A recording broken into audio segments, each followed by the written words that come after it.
and welcome to another edition of NDB Media's Sports Talk with the Guys, home of the Monday morning quarterbacks on Saturday. Yes, ladies and gentlemen, no one is safe while we troll the digital airwaves. Join us as we discuss the latest news in the world of sports and review the events of the past week. No fantasy sports here. I mean, after all, we're adults. We keep it real. And you need to remember, we kill brain cells. And as such, we just may be. No, hell, we are the purveyors of the zombie apocalypse. You have been warned. We are repetitive and redundant. Hell, we are the internet's ongoing traffic wreck. We have no peers. Hell, we carry more water for sports than even the bands can handle. Good morning, and good morning, ladies and gentlemen. Today is June 10th, 2023. I'm the Scorekeeper. Thank you for joining us. And already we have quite a few people and absolutely exciting. Good morning, Tony. Thank you. Appreciate the greeting. And already Aisha and Tony Kanopka gave us a bit of love. Hopefully you'll be able to join us. And the link is posted in the NDB Media Forum. And go ahead and, hey, just go ahead and join us while we get this going. Maybe I'll be able to send you the links direct, and I will do that as I get it going. But thank you, one and all. And Lethal Migraine already in the chat room. You could easily do 4 hours on baseball, 2 months in. The top players are being like, living this shit hasn't had much of an effect. And baseball players continue to become bigger and bigger wimps. So many people on the injured reserve for not much more than a hangnail or a bruised ego. That's the program right there. Far be it for me to argue. I am unable to argue that. Why would I? Good morning, Lethal Migraine. And let me see. I'm getting the messages over. There's one. And boom. And let me see if I can get the other one in. Woohoo! So I hope you guys are doing well. We're getting this program going and blowing. So thank you for joining us once again. Head on over to ndbmedia.net and you can check out everything that's going on the network. You can see it right down there. Look, ndbmedia.net. Woo, I'm actually following it for once. So, what's it look like today? It's 57 degrees. It's going to get the high as 71. Woo, it looks like it's going to be partly cloudy or cloudy. We have a 1% chance of rain in the morning. And then in the evening, we have a 7%. And overnight, we have a 47% chance of rain. Wow. Here in Southern California, or at least in hell. So, woo. Okay, we'll see. Humidity is 97%. Pressure is 29.90 inches and decreasing. Visibility is at 6 miles. Sunrise was at 5:38 a.m., which is already, almost 26 minutes ago. Sunset is at 8:02 p.m. The wind is heading to the northeast, 4 miles per hour. Dew point is 56 degrees. UV index 0.10. And the moon phase is in the last quarter. Woo! Got through that one. Quick look in today's history. The 5th Belmont in 1871. W. Miller aboard Harry Bassett wins in 2:56. I just got to notice that I have to be ready to start my program. Isn't that funny? We already started, but what do I know? In 1916, the 48th Belmont, E. Haynes aboard Friar Rock wins in 2 minutes and 22 seconds. In 1926, the MLB Philadelphia Phillies Russ Brightstone hits for the cycle. Wow, I really blew that one, didn't I? In 1944, Joe Nuxhall makes his major league debut at 15. On June 10th, 15-year-old Joe Nuxhall becomes the youngest person ever to play Major League Baseball when he pitches in a game for the Cincinnati Reds. Nuxhall threw 2/3 of the ninth inning in an 18-0 loss to the St. Louis Cardinals. He was pulled only after one wild pitch and allowing 5 runs on 5 walks and 2 hits. Sounds like a scorekeeper line. The game was played, his was better. The game was played during World War II when it became common for adolescent and older players to fill in for big league fighting overseas. Wow.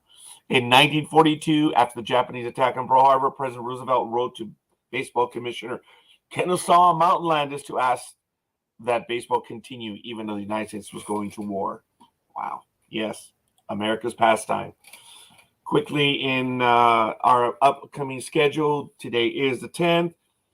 Belmont, 155th running. We may have news on that in a little bit. I don't know if it's been updated, whether they are still going to run or not due to the weather conditions, the fires in Canada, all the ash and particulate matter. It's not good.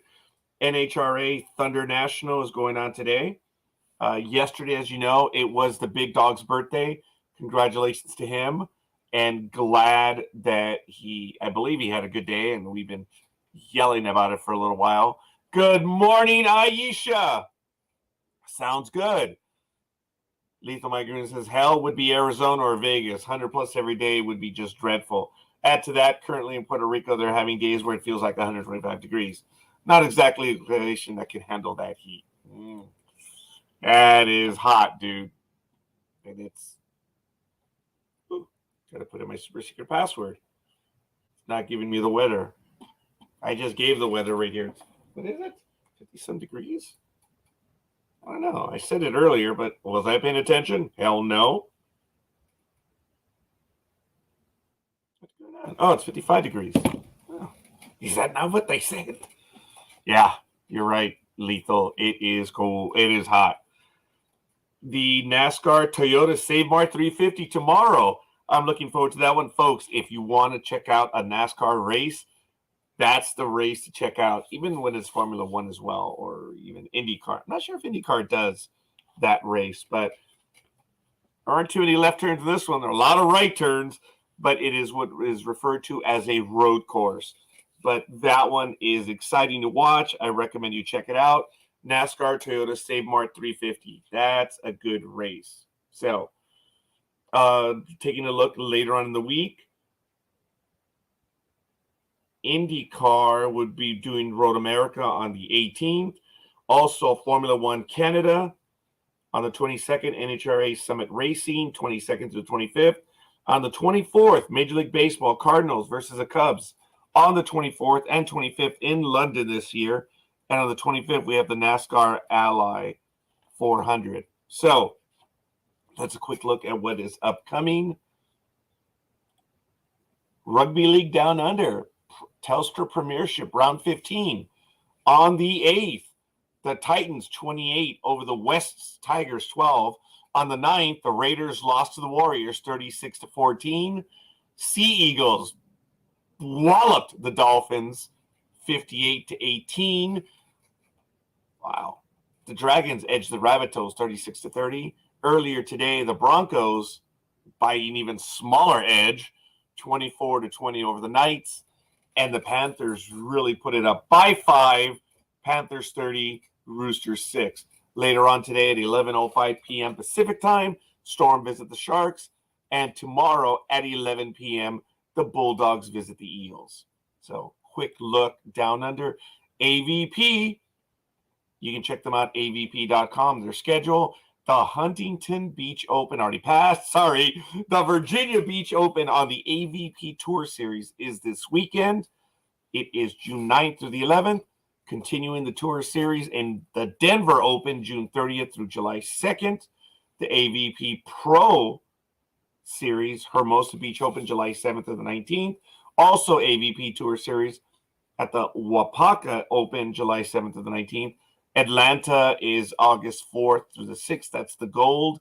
Manhattan Beach Open is August 18th to 20th, which is gold. Chicago, September 1st to 3rd, is also gold. So that's a quick look. AVP Tour Series. I skipped over the championship, September 22nd to 23rd. Additional details to follow. And the AVP Tour Series, Laguna Beach Open, October 13th to the 15th. NHRA, I already mentioned what's going on. Sunseal Grand Prix at Road America, June 18th at 1 p.m. Eastern. Check it out in USA Peacock, live and Sirius XM. Camping World. Wow. The In-N-Out's Burgers 75th Anniversary Festival tickets are available at NHRA Championship Drag Racing. Woohoo! You can check them out at nhra.com. As I mentioned, Formula One. I do not want to treat Dad. Apparently tomorrow is Father's Day. Shout out to the old man who passed away in 2019. You had your run. Hope it was good. Thanks for playing. Thanks for doing what you did to bring me into this world and taking care of me. So, hope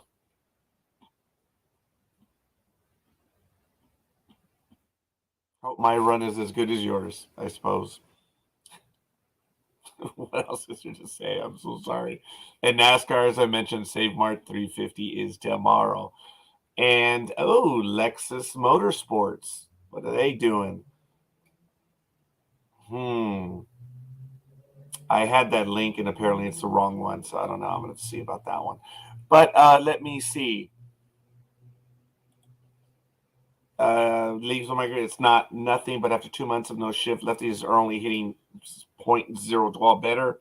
Righties are only hitting 0.002 better. Coffee, how can I argue with you? I've contended the same. These guys, look, I've said it for several weeks now, and for years. You want to get baseball back to where it was? Reduce the number of pitchers in the bullpen. Enforce the rules that were in effect already. How difficult is it? Come on, man. It's not difficult at all. So, yeah. What can I say? Got to put the calendar away, get all my news ready to go as I do my rush early in the morning. And, yeah, you know what? I guess I'll do a quick look at the schedule. I do apologize, folks. I did not get to that right now. So, on the NDB Media schedule, it is available for you to view. We'll go to that right now, talk about what's upcoming, and boom, there it is. Today, here we are, Sports Talk with the guys. I like it. Tomorrow at 11 a.m., Jessica Yemi, who plays Naoma Spencer from the Ark, she's on. Better Call Saul rewatch is on at 3 p.m. On Sunday the 12th, my anniversary, 30 years. Wow. Monday Night America, Naledi Murray, who plays Wendy on Sweet Tooth, will be on with us. The Courage to Look will be on the 14th at 6 p.m. And Wednesday Night America also, doubleheader feature, Curious and Unusual Facts, starts up at 7. Catch Travelich Radio on NDB Media on blogtalkradio.com is on at 5 p.m. And we continue. Episode 2, which will be the premiere 2 Strange New Worlds. Greg Teft is joining me, as well as several of the other hosts. We're on the 17th. Again, Ever New follows at 10:30 a.m. So, a lot of stuff going on. And there is a major this is a big shebang on the 17th on Ever New. They have an incredible amount of guests. There's a big deal going on right there. So, check out the calendar at ndbmedia.net. And it's really good stuff. Look, when you type in the page, NDB Media, you can check out everything that's going on the network. There's the calendar. That's the link right there. This is a quick update on what is upcoming. All that being done by Michael. I don't have the ability nor the time to update this, but it works. These are all the programs on video and audio. You can check them out. And did we ever? Yeah, we only have one link right now. So we'll see about getting them going. Ooh. Have to update that. Let me know who you are and where you hail from in the chat room. So I know we have Aisha. I know we have Tony, Lethal Migraine. Who else is visiting with us this morning? So let us know. It'd be real cool. I think someone's watching us on YouTube. So kind of neat. All right, we're going to get to some of the stories right now. Again, as I mentioned, today is June 10th, 2023. And traditionally, we go over some of the baseball stuff right now. We're going to do that. And taking a look at Major League Baseball last night on June 9th, Arizona took it to Detroit 11-6. Also, Tampa Bay 8-3 over Texas. Baltimore beat or edged AAA, America's AAA team 3-2. The Reales, the Pittsburgh Pirates, doubled up on the New York Mets 14-17. The Phillies edged the Dodgers 5-4. Boston outlasted the Yanks 3-2. And in 10 innings, The Gemelitos, 3-2 over the Blue Jays. In 14, Cleveland Justice over the Houston A-Holes, 10-9. Atlanta edged Washington. The Black Sox 2-1 over Miami. Ooh, I love seeing that stuff. Oakland, oh my God, Oakland won its 15th game of the season. They're now 15-50. 5-2 over Milwaukee. The Cardinals 7-4 over the Commies. San Diego, wow, they won one. They're now 3 under at 30-33, 9-6 over Colorado. The Los Angeles Angels of Chavez Ravine, 5-4 over the Seahawks. And, of course, the Cubbies edged the Giants 3-2. So, taking a look at the standings in Major League Baseball as of this morning, regular season.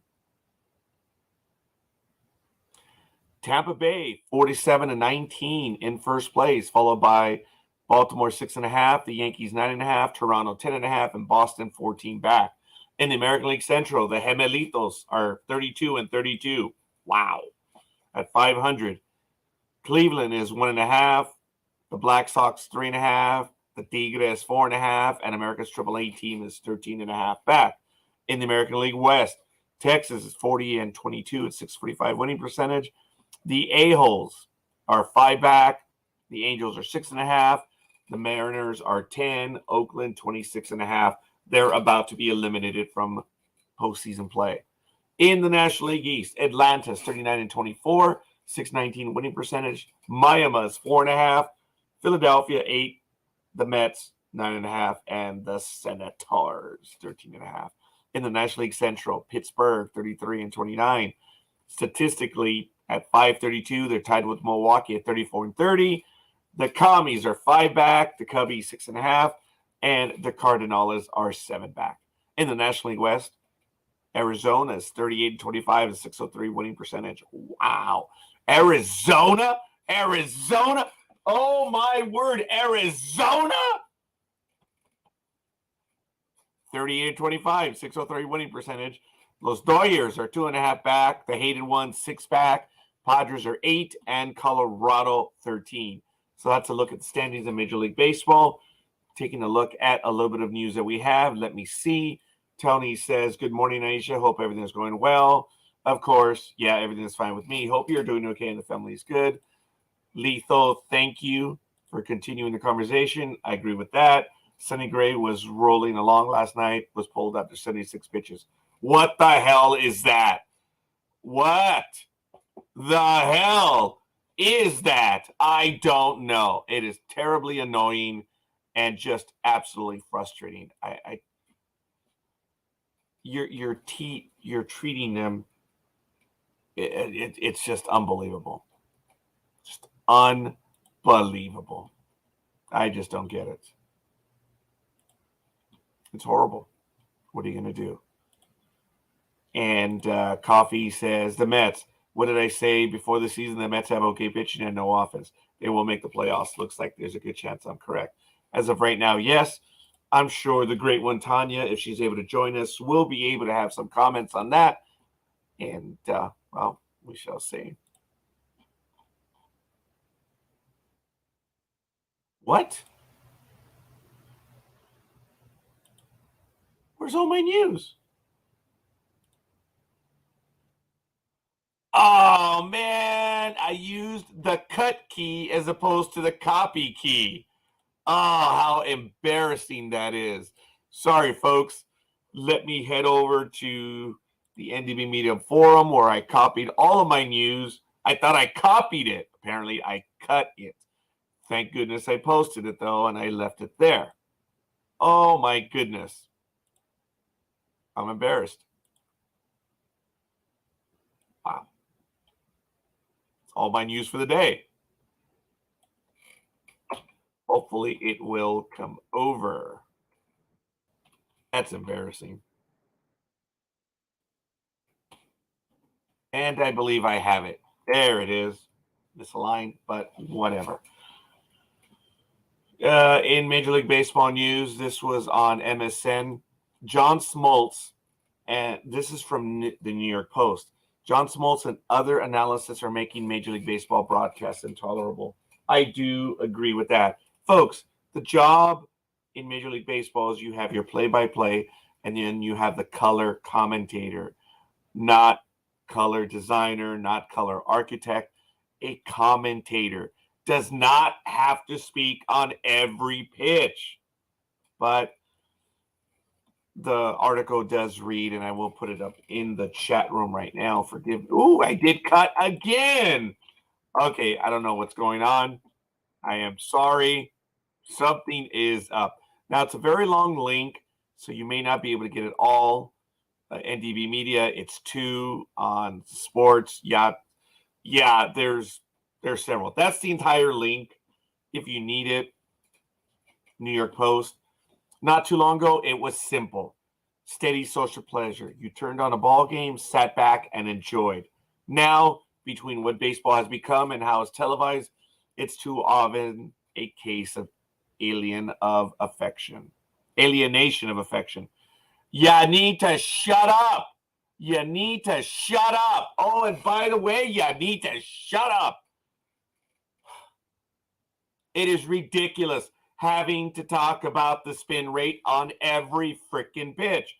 Look, John Smoltz, I know they went after you on this one, but it is a problem in all of Major League Baseball. Folks, you talk about the game, you analyze it, but you don't talk about the same thing over and over and over. It's getting old. You can check out the article for yourselves. There is commentary. It is being lost. You're alienating your fans, and the kids of today have no interest because they can find that information on their own. And when you drone on and on, not unlike right now, you lose your audience. Come on, people. Come on. Someone needs to tell that to Trevor Floof.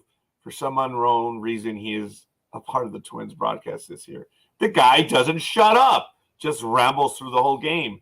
I'm rambling till my co-hosts get here. So there's an excuse for me. But statistics have always been an important part of game, but they were gems. They were things to talk about when the game was going on. And yes, Coffee, yes. Oh my God, yes. Speaking of that, I'm sick and tired of this exit velocity BS. I don't give a crap if you hit a ball 110 miles or 30 miles per hour. You can be productive. When that is all you talk about, that's where you put the attention. That's all. The game has begun. Spin rate, exit velocity, and launch angle. Don't care. You're talking about the issues that no one cares about. I am generalizing. I know that there are people that are agitated when I say that stuff, but you talk about the game. It is interesting to bring that stuff in, but when you're talking about it all the time, it's just you're just killing it. You are just absolutely killing it, and not in the way that you think. You are destroying what it is. Lethal Migraine says Roy Lewis last night got 4 hits for the Twins. He didn't have a ball with an exit velocity over 50 miles per hour. He had 2 infield hits. That is cool. I like that. I do like the fact that we are seeing more running. I read a statistic that the Dodgers catchers, and they have a good, I thought they have 2 good backstops, but they're stealing on them, that I think the effect, I was going to say effectivity. Oh, I'm so sorry. That's like he is moderately successful throwing across the middle. Oh, jeez. I'm sorry, Sister Polly Therese. I'm sorry, Sister Mary Sean. Oh, sorry. Anyway, folks, come on, man. Enjoy the game for what it is. Let the players play. And yes, good morning, Brian. Yes, go Braves. Folks, it's the game that matters and the commentary about the game. It is wonderful to bring the statistical analysis. I'm saying it correctly for once, but it's analysis on this program. Look, you've got to bring your game, but you talk about the events that are going on the field. And this analytical stuff does not appeal to everyone. It's a wonderful tidbit, a bit of information. But when it is everything, it's just taking away and no one is listening. It's just sad. 4 guys already have over 20 steals. A's outfielder Ruiz already has 30. I'm liking the bigger bases. Get people moving. In that, Coffee, I cannot argue. There is good that is coming of it. But, folks, you want to get back to it?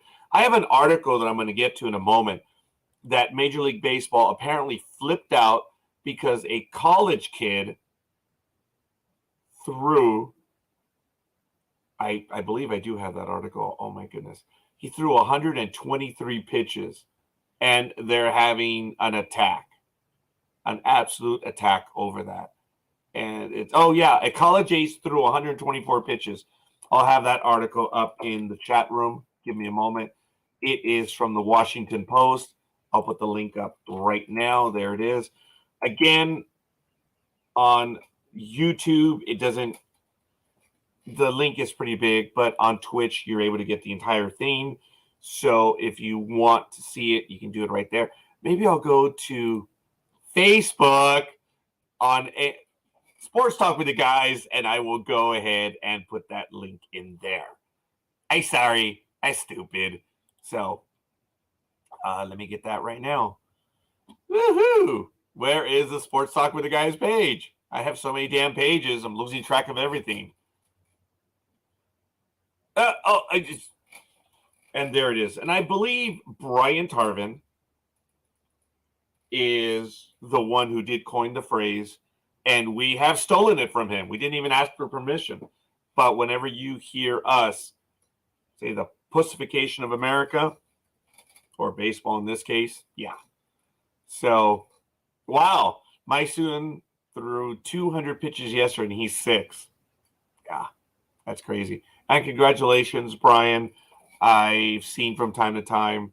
As you folks know, I'm not spending a lot of time on Facebook anymore, but I do try to check out the comments for at least 30 minutes. I discovered the feature on Facebook. I don't even know where it is, but it says once you're at 30 minutes, it gives you the warning. Do you wish to continue, snooze, whatever? But at 30 minutes, I'm out. I've rediscovered my life. I enjoy that. So I don't see everyone, but I'm doing a lot of scanning. Sometimes I don't even have a chance to go ahead and even like as much as I used to. But here's the link. I'm going to put it in today's program link. So let me go to Sports Talk with the Guys. I'm there. Today's episode. Yes, there it is. And right under Brian's comment is in. There's the first article that I'm referring to right now. And, oh, damn, that was my fault. Sorry, Big Dog. I thought you were still in the green room, so I kicked you out for a second. Happy belated birthday, buddy. How you doing? Thank you. I'm tired.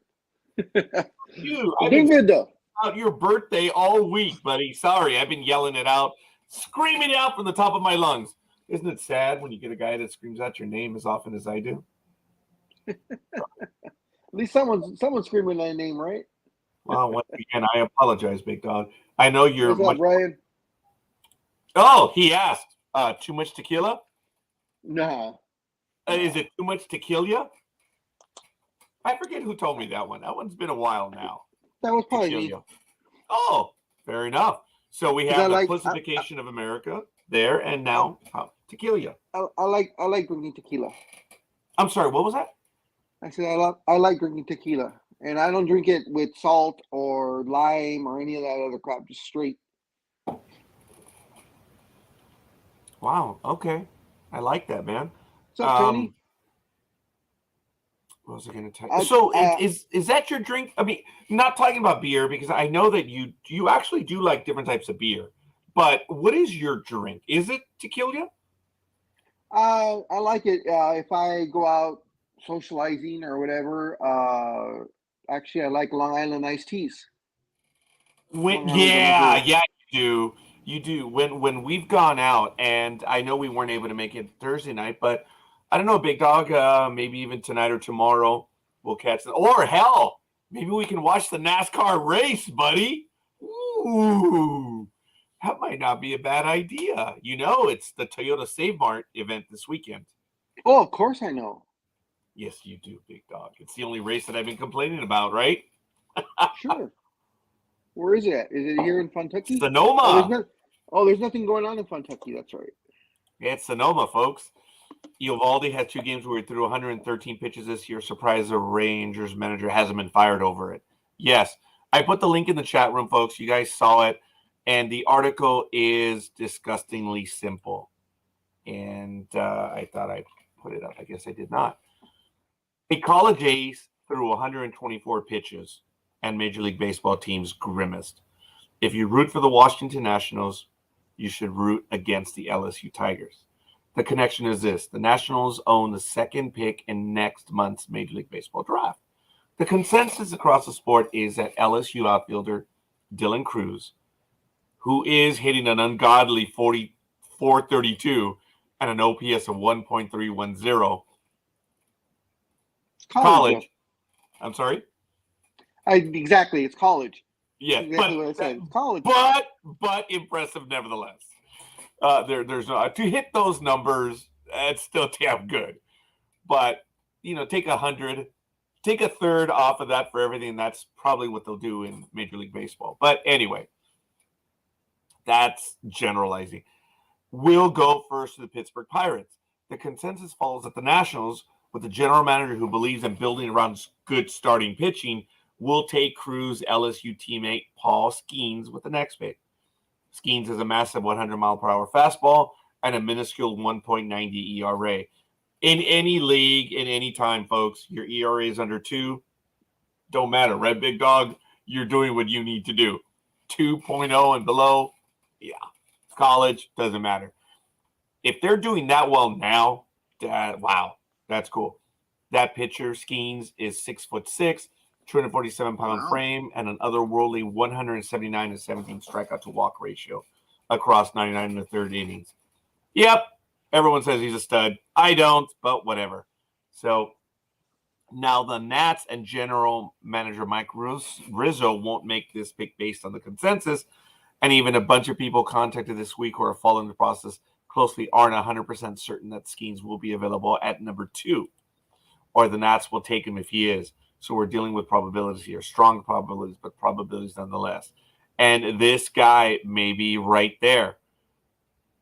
All right. This after Skeens fired 124 pitches in his start during LSU's regional victory over Tulane. No big deal. Well, here's a list of Major League pitchers who have matched that total this season. No one has thrown 124 pitches. Hell, we haven't had anyone throw 124 pitches except for maybe once in the last 4 years. 10 years, probably 2 or 3 times. That's it. The most pitches anyone in the big leagues has thrown in 2023 is 117, and that was by Justin Verlander, 40-year-old veteran who has thrown at least 115 pitches 122 times in his one 8-year career. His 18-year career. Must have been his career year that I'm talking about. There you go. I don't know if it was his 2nd or 3rd career year, Big Dog. Because if you think about Justin Verlander, how many career resuscitations has he had? Who are we talking about now? Justin, right. Okay, hold on, Big Dog. Justin Upton? I'm sorry. Who are we talking about? No, seriously, who are we talking about? Mr. Yep, Mr. Kate Upton. Yep. I apologize. It's Mr. Kate Upton. I did see on YouTube how he hit on Kate Upton. That was his career year. He was at a baseball game. He saw her. I think he knew who it was, and he handed her a baseball, and it had his phone number on there, and the rest is history. That's the way to do it, man. That's the way to land a super hot Sports Illustrated swimsuit model. Yeah. Now I agree, Coffee. 1 kid, 2 kids? I'm sorry? They have 1 kid, 2 kids? I can't remember. Oh, yeah. You have me on that one, Big Dog. I don't know how many kids. I know they have one little girl for sure, because I know whenever they're out, she's very protective about showing what her daughter looks like. Every time they have pictures of she's holding her or whatever, and she's facing the camera, she always puts a little emoji over the little girl's face. Ooh. Okay. I did not know that. That's really cool. I want to give a shout out already to Jay Simmons. Thank you, engineer. Of course, Peter Gama, Tony Kanapka, and Aisha Kerr, who have already given us a bit of love on Facebook. Folks, if you are, we do appreciate it and we do need it. If you don't mind, please give us a like, subscribe, and follow. And of course, we do need your help. We're on our way to 1 million subscriptions across the entire network. So Hey, Rod. thank you, thank you, thank you. Rod, Don't did you forget, like the let us. breakfast? Did you like the breakfast I posted yesterday? Oh, I was yammering on how I don't spend a lot of time. Thank you, I sir. did not. I don't know if I saw it. Check Facebook or Instagram, and because we went to the Griddle Cafe in Hollywood, and Oh, they're known for their enormous portions. I got the non Tony Kanaka special because mine had 3 eggs that came with it. And I said, make sure give me yolk. that's good. I ordered ham and eggs, Scorekeeper, and the ham was the entire plate, literally. You see the picture. You just wait to see the pancakes that Janelle ordered. But Oh, the ham and eggs, the ham was the entire plate, and then they put the eggs and the hash browns on top of the ham, and you go from there. yeah, that is quite a bit. And that's what they're Yes, known for, the portions, folks. and the food is I really believe good. several other people have told me of that place, or they've Hmm. asked me if I've been there, and I'm like, no, I don't head over. I'm glad you had the chance to go over. Big Dog is braver than I am when it comes to going to places. He's always been that way. I will go if I'm invited. I rarely ever go alone to a new place. I am unfortunately set in my ways. Didn't realize that. It's just, it is. And I just haven't gone there. Look, when I used to go out driving and I would do Lyft and Uber, or I went on a notary, or I would meet with clients on the road, whatever. Carl's Jr., man. I'm sorry. That's the play. I know what's there. I'll hit a McDonald's. It's just my palate is much boring because I know what's there and that's it. I don't want to go to a new place and have to risk it not being prepared. And I have flashbacks to visiting with people, and it's just, just, yeah. And I'm sorry, expand I'm your old. horizons there. Well, like I say, I don't. I guess I'm not too much into change. So, hey, it is what it is. Like I said, folks, on Monday it will be 30 years for me. That is crazy. Legally, legally married on the 30th. So I'm sorry, 30 years legal on the 12th. So I fully envision there will not be a 31 on that calendar. So, Yeah. hey, COVID's over. So, Hmm. I don't know what that means, but thank you. It's been effectively Anytime. over for 26. So, okay. All right. Well, continuing in that story that I mentioned for Major League Baseball, everyone is complaining about the pitch count. And the pitcher did throw 124 pitches. Coffee did say earlier, I don't care about his pitch count. I grew up with the pitch count back then because coaches knew the effectivity of the pitchers. Ooh, fancy Not words. every pitcher. I'm sorry, Big Dog? No, I'm just being an ass. I said fancy words.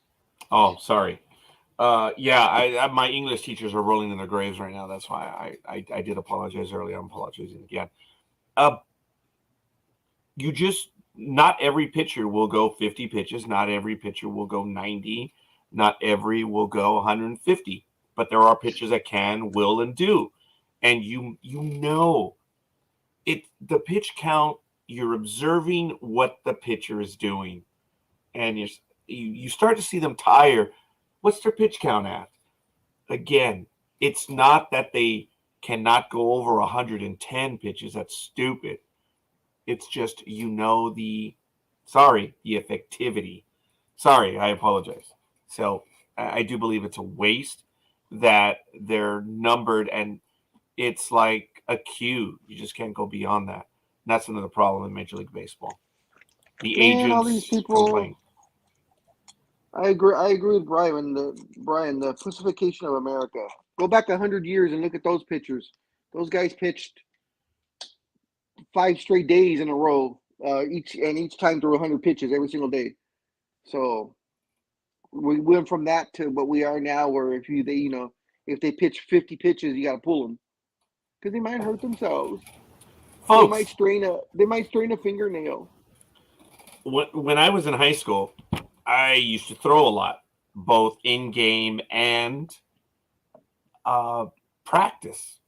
Coach referred to me as having practice. Yeah, coach referred to me as having a rubber arm because I was able to bounce back and I could throw day after day after day. I did not have major league stuff. I had high school stuff, as evidenced by my high school career. So I stand by that. And I did. I threw every day.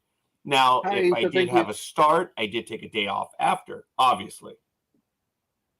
But pussy. Well, I did.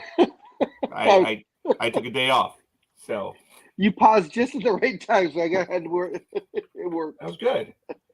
And I stand by that. But if you limit these kids, and this is another gripe that I have in minor league baseball, is they're already using these players, these pitchers, as they do in the major leagues. You're already limiting them. This is when they're youngest. I do remember my baseball coach saying, however fast you throw in high school is how fast you're going to throw the rest of your life. Well, I don't know if that is the case, but it's close to it. So you open them up. You start strengthening their arms. They will get faster. Their durability will get more. You strengthen them for durability, not necessarily for pure strength. It's to be able to pitch more. Folks, to pitch, there's an art to it. To throw is what these guys do at 100 miles per hour. They're not pitching, they're throwing. And there's a significant difference. And even baseball, a lot of people don't even know what that is today, and that's sad. So that's what they do with Ohtani. A day after a start, he gets a day off. Yeah, that's been part of baseball for the last 70, 80 years. You do get a day off after you pitch. But then again, if you only throw 20, 30 pitches, screw you, dumbass. You didn't have enough to stay in the game. So you're pitching the next day. So you earn a day off as a pitcher. But if you look at as Big Dawg stated just a little while ago, if you look at some of the pitchers, they would throw 2 days in a row, 3 days in a row. And, back then, yes, they did monitor their pitches as well. But to throw 5 days in a row, you have to go a bit further back. But did it happen? Oh, my God, yes! Come on. They need to show all these young pitchers and everything the daily regimen of Nolan Ryan. And to a lesser extent, even Roger Clemens, too. Yeah, Nolan Ryan was, of course, everybody knows him as a flamethrower, one of the hardest pitchers of all time. Strikeouts, blah, blah, blah. This guy, on his off days, was on the cycle and throwing, not his 100-mile-an-hour, but keeping the arm loose. And longevity, look at how long he lasted. And he could go 9 innings every single time. He usually got lit up, but he didn't have the greatest ERA. But you got to look to him now, or pitchers like him, like Clemens and those guys. Pretty much the '80s pitchers, because that's not going back that far. Hard to believe 80s is freaking 43, almost 45 years ago. But yeah, they just baby and coddle these pitchers, or actually all young athletes, but pitchers especially. No, you can't go over 50 or you can't go over 60, and Don't do this and don't do that. Teach these guys some off-speed pitches. They'll go far. There was a time when you had to have 3 pitches to be a starter, 2 pitches to work out of the bullpen. And if you had a phenomenal Mariano Rivera, if you had a phenomenal 1 pitch, you could get away with it. As a reliever, if you had 1 good pitch and something else just to keep them honest, that's what it was. To keep them honest, you could survive in the bullpen. But you have to have 2 pitches. But now Major League Baseball is enamored with the slider, and because it looks like the fastball. And yes, it's always been. The slider is a fastball, but it, dives down or has a sweeping motion. Yes. Ron Guidry, one of my favorite pitchers, or my favorite pitcher of all time, had fastball, curveball, slider, and I think he still had another. He had an off-speed pitch back then. Louisiana Lightning Gator. He was only 5'10", 5'11", and he threw in the 90s. But he had a curveball, he had a slider, and a changeup, man. He was good. And that's what made him effective. How many screwball pitchers are there still? Are there any? I don't believe there's any right now. And knuckleball, there may be one, maybe. They're just not there. They refer to those as trick pitches, and they look down on them. You know what? They were trick pitches 20 years ago. They were trick pitches 50 years ago. Nothing's changed. Now, all of a sudden, you get snooty because you have all these kids throwing 100. Look, again, you want to fix the problem with baseball? You reduce the number of people in the bullpen. That's it. That means these effers have to pitch. They're going to have to learn how to pitch. And, of course, Scorekeeper, guys, loves going to games and looking at the scoreboard that as soon as the pitch is thrown, it says split-fingered fastball, 3-fingered fastball. Roger's like, bullshit, you don't know what pitch that was. You don't know what that pitch was. They don't. They're in the minor leagues. They don't know what that pitch was. I will say that it is easy when you have some pitchers that throw 1 or 2 pitches. It's kind of easy. But one of the most annoying ones, and Big Dog knows, I will roll my eyes like there's no tomorrow, when it says off speed or breaking ball. Ah! Breaking ball, my ass. That's a lazy man. That's like someone saying, oh, that pitch was that was a breaking ball from the Mariano Riveras of the world. Cut it out. Cut it out. When you use that phrase, it's because you have nothing to say and you just want to play with the boys that do have something to say. That's all it is. I need to go pick up my daughter. So, Scorekeeper, if you could please send me the link in the chat into a PM while I'm walking to the car, and I'll join back on. All right. Thank you. We'll go ahead and do that right now. Right back. Thank you, sir. Oh no, Big Dog. Thank you. So I'm doing that right now. I think I'm in where am I? Oh, I'm in the Sports Talk with the Guys page. Got to get out of there and have to head over to my page so I can send it over to the Big Dog right now. So let me do that right now. Peter Gama. I believe Tanya will be joining us shortly. She has some products that she may be showing off today. Oh my God! Holy crap! There she is! I didn't even know. That is funny.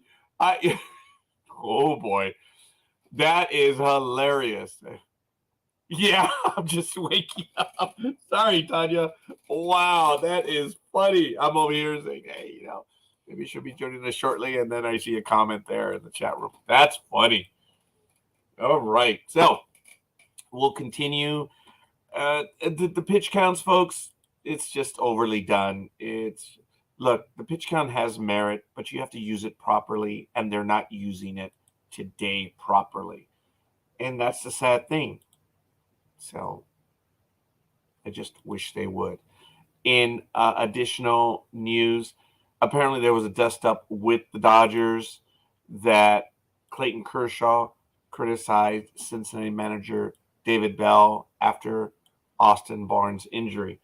Apparently, the Los Angeles Dodgers starting pitcher Clayton Kershaw blasted Cincinnati Reds manager David Bell for intentionally walking James Outman, with the Dodgers leading 6-0 with 2 outs in the top of the 9th inning. Okay, apparently it was a intentional walk. What the hell? Thursday, just before Austin Barnes was hit in the right hand by an Ian Gibalt pitch, and Kershaw added that he didn't agree with a lot of what Bell did during the 3-game series won by the Reds. Barnes left the game after the hit by pitch, but later said an X-ray in his hand came back negative. Pretty ridiculous that they walked the guy in front of Barnes in that situation, Kershaw said after the game. I don't agree with that, or a lot their manager did this series. Well, okay, Kershaw, you can agree and disagree as much as you like, but the reality is that, they won the series. So now you're complaining with what Bell did? Hey, whatever, dude. But there may be merit to your complaint.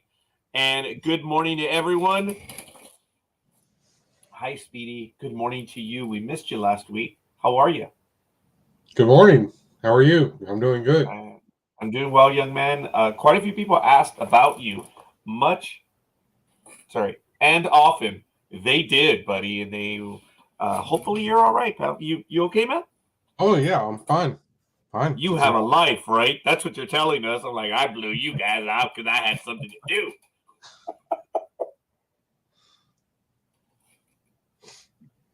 No, just a lot of people, doing what they do because it's summertime. Oh, you do what you do because it's summertime. Yeah, because people, they do this. They go, Scorekeeper, I'm sick. I'm not coming in. 5 hours later, oh, hi, what's up? How are you doing? Until you show up and go, you told me you were sick. But yeah, you're here asking people how they're doing, but you look fine.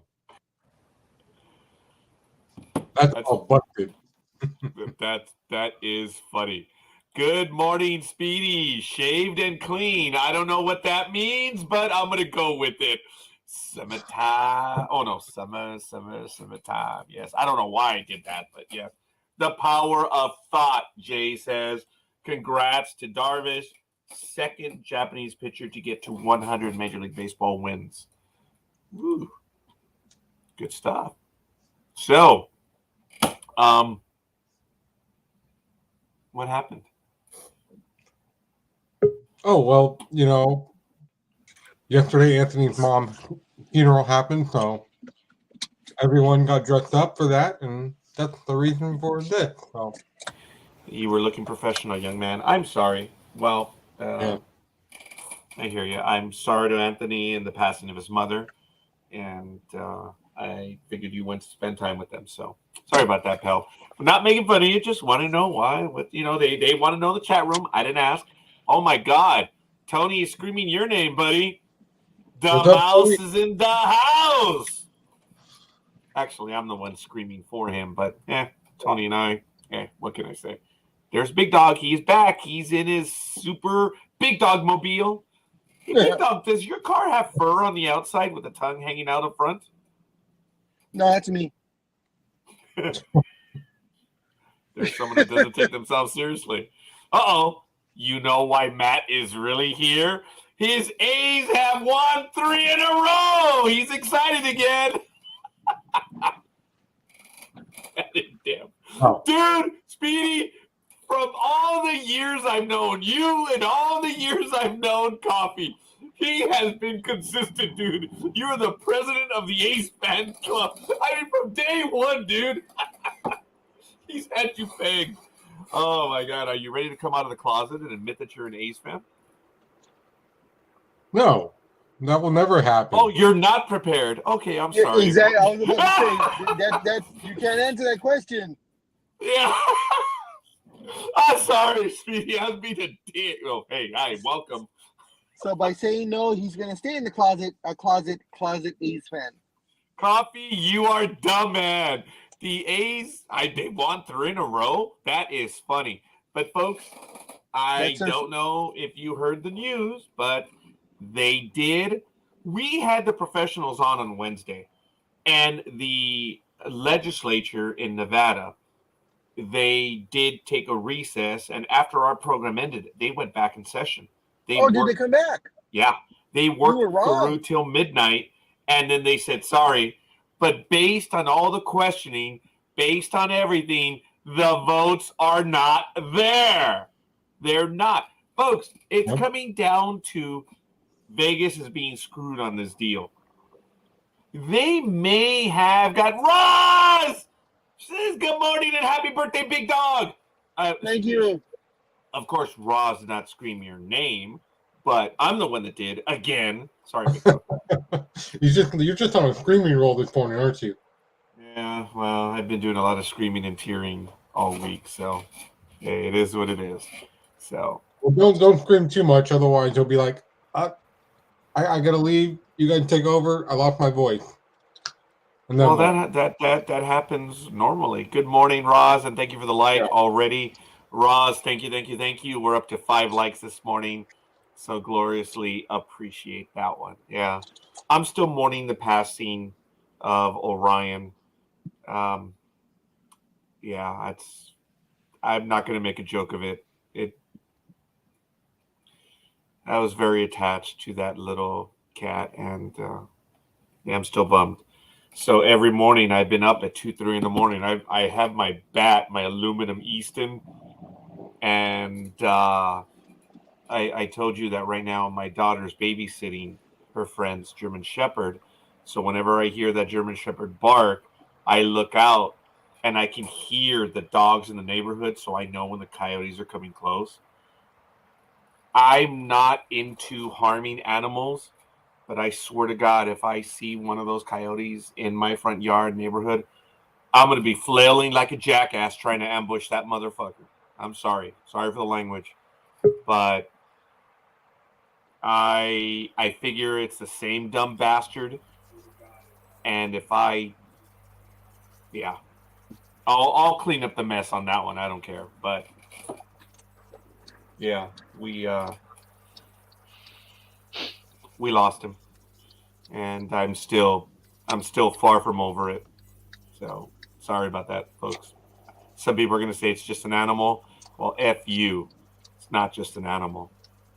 So anyway, Coffee says, if I were the decision maker, the only way I would take the A's in Vegas would be if there was a guarantee that all ownership and Billy Bean would have nothing to do with the team once they moved.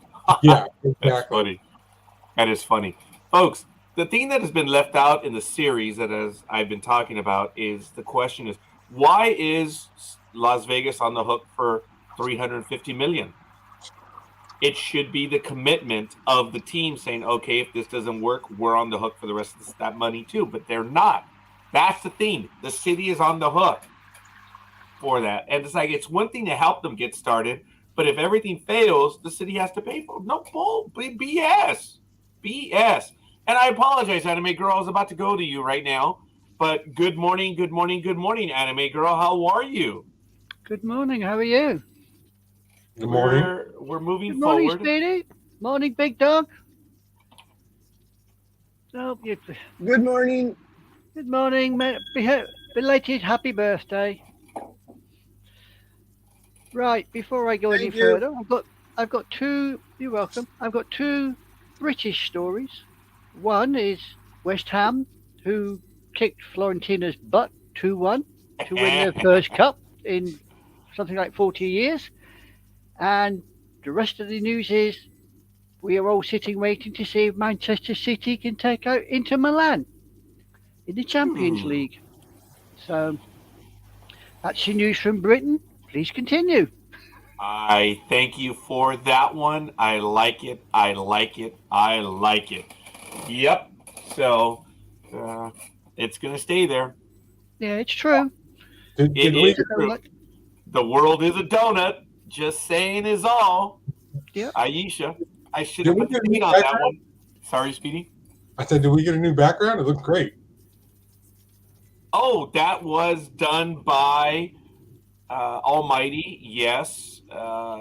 Thank you for that. Here it is. I think I'm going to put it as the logo right there. There it is. Sports Talk with the Guys.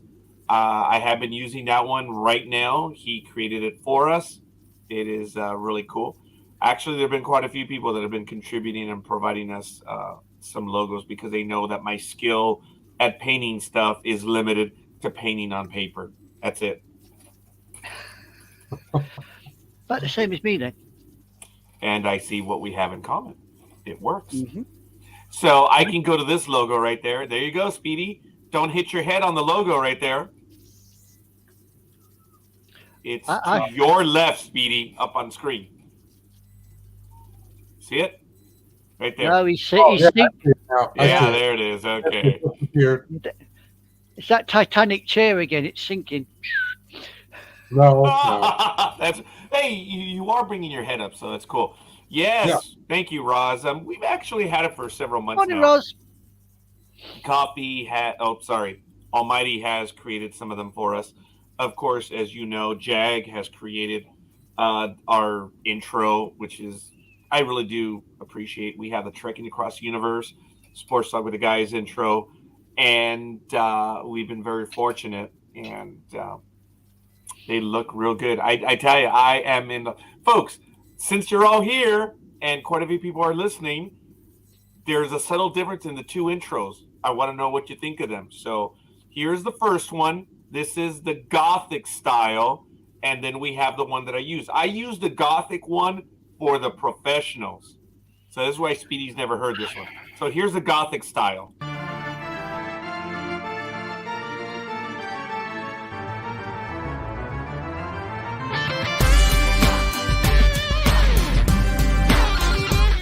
Okay, that's the Gothic one, and here's the one that's the one I use for the professionals. This is the Sports Talk with the Guys one.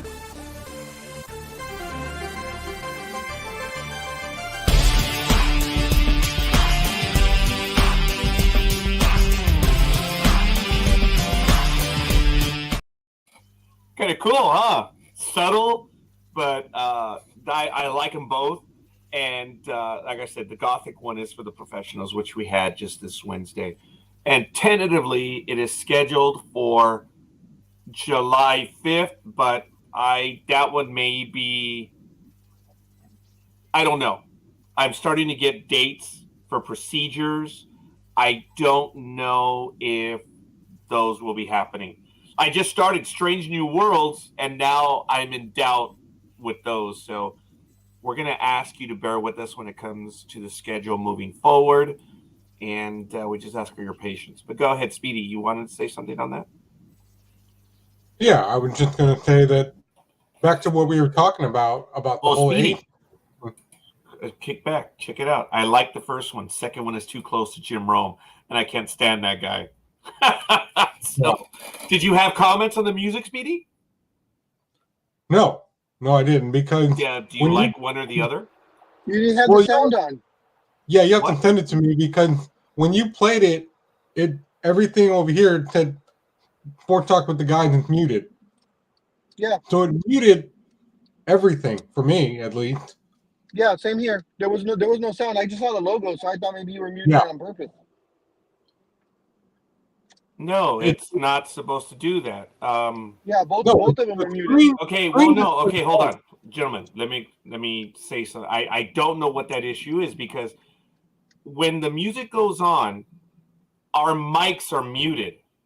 I'm able to hear it. I didn't know that you could not hear it, and I'm sorry for that. And there was also a graphic when you were showing it.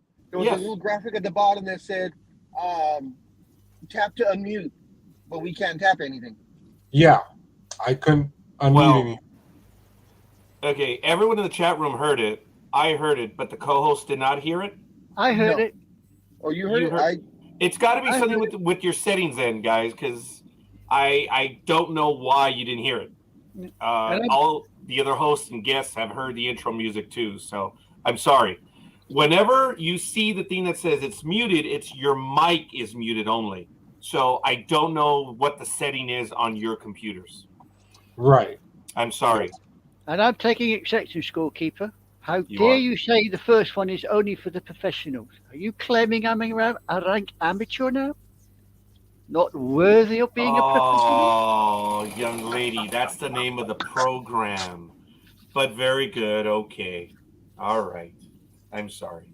Okay. You will be. I That's going to put you in a sharp stick all day now.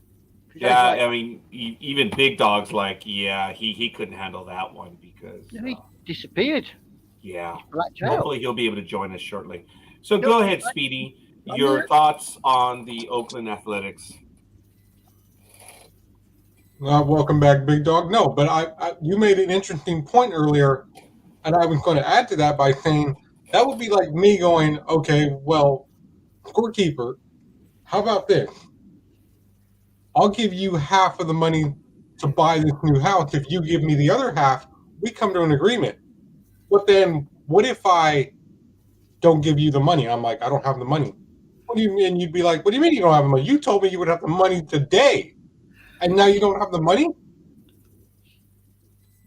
So then I would be like, yeah, you're on your own. You bought the house, but I don't have the other half the money because I decided not to bring it. I just showed up with nothing. That's an interesting and maybe apropos analogy that the deal is that the Oakland Athletics are trying to get out of Vegas. Yeah. Exactly. That's very sly of you. Yes, Anime Girl, I highlighted that comment by Coffee. Yes. Yeah. To be fair, any show Roger's on is very amateur. So it was there. Fair enough. Look, the deal will still get done, but the senators from Nevada, and this has to go to the representatives as well. That's just the Senate. They have a bicameral house as well. So it's probably going to happen, but the A's are going to get screwed on this deal. And relatively speaking, unlike other teams, the Oakland Athletics are baseball royalty, but they are not the Raiders. What the Raiders have done have changed sports in Las Vegas. The Raiders are a draw for big money, and it's working. The Athletics, I don't know if that will happen, and there's an incredible amount of doubt. You have 8-10 events a year for the Raiders. That's big. The Athletics, 81, that is not. The idea of you going gambling and then, hey, you know what, let's catch a baseball game. You walk down the strip. Or actually take the monorail, which, it's kind of cool. They're going to have some transportation options, which is really kind of neat. So, but anyway, Oakland is celebrating a victory, saying, we won! The city of Oakland is happy that Las Vegas has not settled this.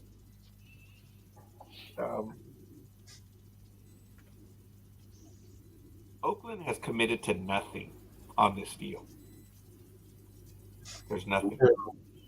And the Senators have painfully and painstakingly made that clear in their questioning. It's droll, it's boring, folks, but when you watch, they're actually kind of sly. These people are saying, how is it that the governor cut $36 million in after school and summer school programs, and yet you want us to fork over $350 million? What are you going to do? Are you going to commit $36 million? And the A's stay silent. They stay silent. There's no commitment. There's none. And it's like, that was interesting, Speedy. It was a good analogy. So, yeah, I like it. See, but we have Coffee. Coffee and the A media PR person. Oh, so you're the president and he's the PR person. I like it. All right. Anime Girl, you were going to jump in on that one. No, I was not. And I was agreeing with Speedy. I have to tell you, it got a little cold right now. And here we go. Good morning, Tanya. How are you? Tired. Oh, I'm tired. Why, what's Morning, going on, Tanya. lady? Morning. My God, it was like the longest week ever. Yeah, I agree with that. those do happen. I'm going to ambush Tanya just a little bit, but she's a team player. Coffee's already taken a shot at her. It's like, other than good morning, the Mets are almost as terrible as the A's. So while Tanya formulates her response right now, I do want to say that I am really happy that she accepted the invite to be on this morning, but it's because of what she is doing. She teased her audience or her universe that something is happening very soon in her universe. And I said, hey, why don't you come on over and tease the audience over here? And she readily agreed. So I don't know if she's like, oh, God, was Scorekeeper talking about showing off the website? Or was he talking about showing off? There's a little smile from Tanya. She's like, oh, damn, is that what he meant? So I kid, of course. But Tanya did have a wonderful announcement. And if she wants to go with the announcement and maybe show an item or two, that'd be kind of cool. But you know her level of creativity is phenomenal.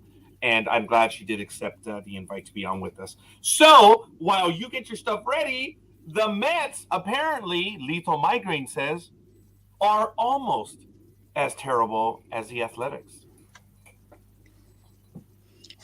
My parents always taught me that if you don't have something nice to say, don't say anything at all. And because it's a Puerto Rican Day parade, I'm in a very good mood. So I'm not going to respond to such an ignorant comment.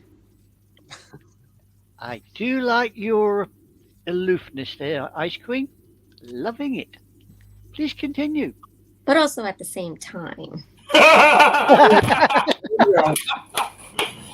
Oh, here we go. All hands, battle stations. I mean, I got the heads first. listen, the Mets are what they are, but you know what? For as bad as they are, teams still feel threatened by them, which is why they consistently still feel the need to hit our players. So, if you're not going to play fair, and if your team is among those who are hitting my players, I suggest you shut the hell up and mind your neck. There's a lot there, Tanya, and I cannot argue that. You all know that I have talked about you throw up and in, you throw in to keep them honest. Yes. Okay, that is what you do. When you hit a batter, it's because of something that was done. And other than the Mets' attitude, I don't understand why some people in baseball have gone into headhunter mode on the Mets. Tanya, you know, I don't get that. I'm just going to cut you off real quick. Here's the other bullshit. Okay. Pete Alonso this week was hit on the wrist by the Atlanta Braves pitcher. Those fans, okay, have got to be the most classless fans. And that's saying a lot considering Philly were cheering over the fact that Pete Alonso got hit with the pitch and he was hurt and in pain. So they always say Southern hospitality. Apparently, that's a load of bull. If you're going to cheer for a player who gets injured, you don't deserve to exist. You don't deserve to have a team. You don't deserve anything. You don't cheer for injuries. So if you want to talk shit, you know where to find me. It sounds more like the Roman Coliseum than a baseball match. In many ways, yes. Big Dog, I know you're muted. Did you want to jump in on that? Nope, I wholeheartedly agree with everything Tanya just said. Hi, Tanya. Hi, happy birthday. Thank you. Speedy? Yeah, you know, I saw that too when they did that, and it was like, well, Why? Well, like Tanya said, it in Philly, so hey, he got injured. Yeah, look at that. That was awesome. But at the same time, it's like, well, there have been some times in baseball where they're like, oh, umpire, no, umpire, sorry, Uh, my wrist made me do that, and I didn't mean to hit him. It happened. Okay, it was an accident. And umpires were like, yeah, an accident, sure, right. I know what I just saw. You did that on purpose. One more, and it's a warning. After that, you're out of here. Look, pitchers are pitchers. They're not actors. You Pitchers cannot hide. You know if they meant to hit you, and you know if they don't. They just cannot. It's a human being element. As I've said, you know when the pitcher is out to hit you, and you know when it's not. You know instantly, and sometimes it's subtle, where they'll like take that moment and then go into the everyone's here, and then they go into the acting mode. Look, you wanna know if a pitcher tried to hit someone? Just ask another pitcher. Big Dog and I know he's laughing, so I'm not sure what he's laughing about.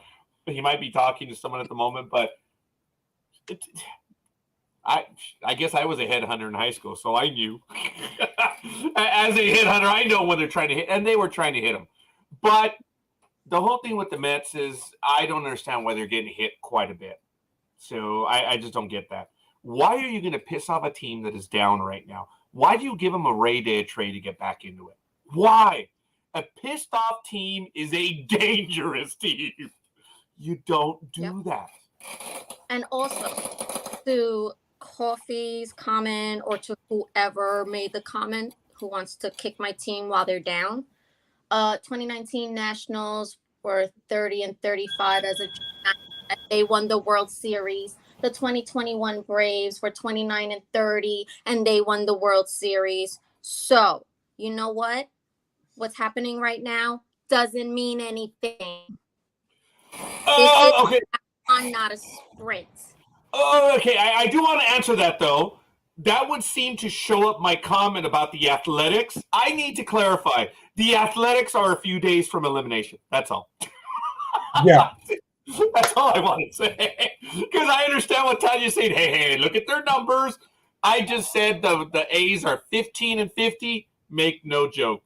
Tanya's not saying that they're going to come back and recover. So my line about them being eliminated from the playoffs is going to happen soon. All right, Tanya's going to go get her stuff right now. So that's really cool. Coffee does say that's all good, but the Mets have no offense, and there's nothing they can do to change that. And it could be a blunder, one of the most expensive blank walls in baseball right now. So we shall see.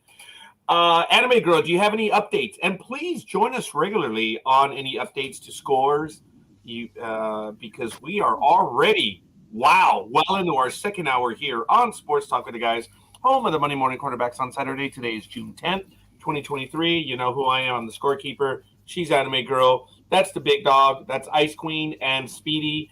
Thank you, Roz, Jay, Lethal Migraine, Tony, someone by the name of Aisha was there, Brian, and let's see, someone else by the name of Peter Gama was in the chat room. I don't know who the hell that is. And I think that's everyone that's done a few comments right now. Oh, Big Dog, hi. Asshole. Oh, is he? Oh, okay. Well, fair enough. All right. Well, I believe Ice Queen is prepping to have a few items that she's going to be able to show off in just a little bit. So we're looking forward to that. Anime Girl, go ahead. No, I at the moment I ain't got nothing. I mean, the Manchester United match is later on this evening, so we'll be long gone before we get any score from that, unfortunately. Understood. A quick look at the calendar, folks. Evernew will not be following us this Saturday, but they will be on next Saturday. Folks, you have to check it out. It is huge, their guest roster. And maybe I'll go over in a little bit to go over some of the guests later, but they've got a lot of stuff going on. Head on over to ndbmedia.net, where you can find a lot of the stuff that is going on in the world. And on April 9th, 2022, in this case, involving two things that don't need to exist, I'm throwing it out due to lack of cause. Coffee, April 9th, 2022. Woohoo! See, your comments will live in infamy. Speedy, morning. What do you want to get to, young man? Well, you know, I just got this in the mail from ESPN. There you go, ESPN magazine. Sports Illustrated on ESPN magazine. Oh, I'm sorry. Yeah, Sports Illustrated. Okay, are you going to fast forward live TV as well? Just curious. I wish I could. Oh, Yeah. Well, you were talking about that several weeks ago, but what do I know? Yeah. Well, proceed, Speedy. I'm being a jerk. I know. Ice Queen had mentioned it a few minutes ago about history, so they've got some history here. May 1st, 1901, Chicago, when the umpire served notice on the visitors before the game that they must cut out their rowdyism and particularly their illegal coaching. Wow. What do you know about that? Illegal coaching back during that time. I didn't know that was a thing. I didn't know that was a thing too. Obviously they were doing something. I wonder what they mean by illegal coaching. Yeah, I don't know. I'll have to read that more later. But also, Bryce Young is on the cover, and everybody says he could be the NFL's top pick to be a great quarterback for any team. So, it is that time of year to start looking at quarterback for the NFL. And, well, of course, that other league will be on TV in a few hours. So, yeah, the other league is the USFL, yes. Yeah. Okay, folks, Speedy, thank you. But this is the same thing that we get year after year. This kid could be the next greatest thing there is. Aren't we still laughing over Johnny Football? Mr. Manziel or whatever, Mr. Whatever. I shouldn't say anything because there are some issues. Aaron Rodgers, perhaps? Okay, look, the big dog disappeared for a moment, so it was a little unfair, but folks, Aaron Rodgers, folks, it's about rings. And Aaron Rodgers has won.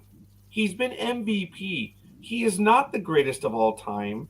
As a matter of fact, he's been a dangerous quarterback, and he will forever go down as a dangerous quarterback. But the greatest of all time, the numbers do not. No. I don't know if we've ever gotten your comment on Aaron Rodgers, Speedy, and then maybe we'll go to Ice Queen on that one. There you go. Silence from Speedy. That's what he thinks of Aaron Rodgers. Aaron Rodgers? Oh, wow. All right. I like it. Maybe you and I are friends after all. Ice Queen, you're muted. Aaron Rodgers. There are people that just cannot get over the fact that Aaron Rodgers is the GOAT. In their view, he is the GOAT of everything. That's how sick their view is. Hey, make that face all you want. You know they're out there. What is your opinion on Aaron Rodgers? And now he's closer to you. So, Tanya, when you're warming up with your husband, playing catch, if you throw it a little bit further, you might bonk him on the head. So, I don't know. That would be a chancleta. This is one that I find incredibly tiring over and over. I'm glad Anime brought it up, but no, his numbers aren't there. Tanya, your opinion on that? I think everybody pretty much knows what my opinion is. I don't think I need to get into it right now. Oh, I guess you don't think very highly of him, huh? Ooh. No.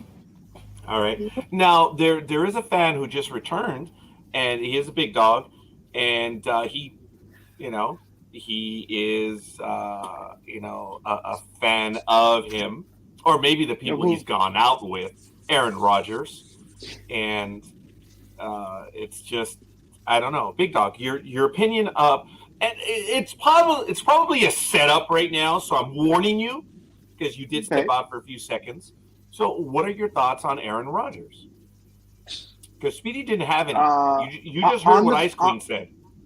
On the field or as a whole? Because on the field, However It you'd speaks like, for Big itself. Dog. The guy is a Hall of Famer. He's a lock for the Hall of Fame, unless something drastic happens in his personal life where, he goes to jail or he does something like that. This guy's a lock.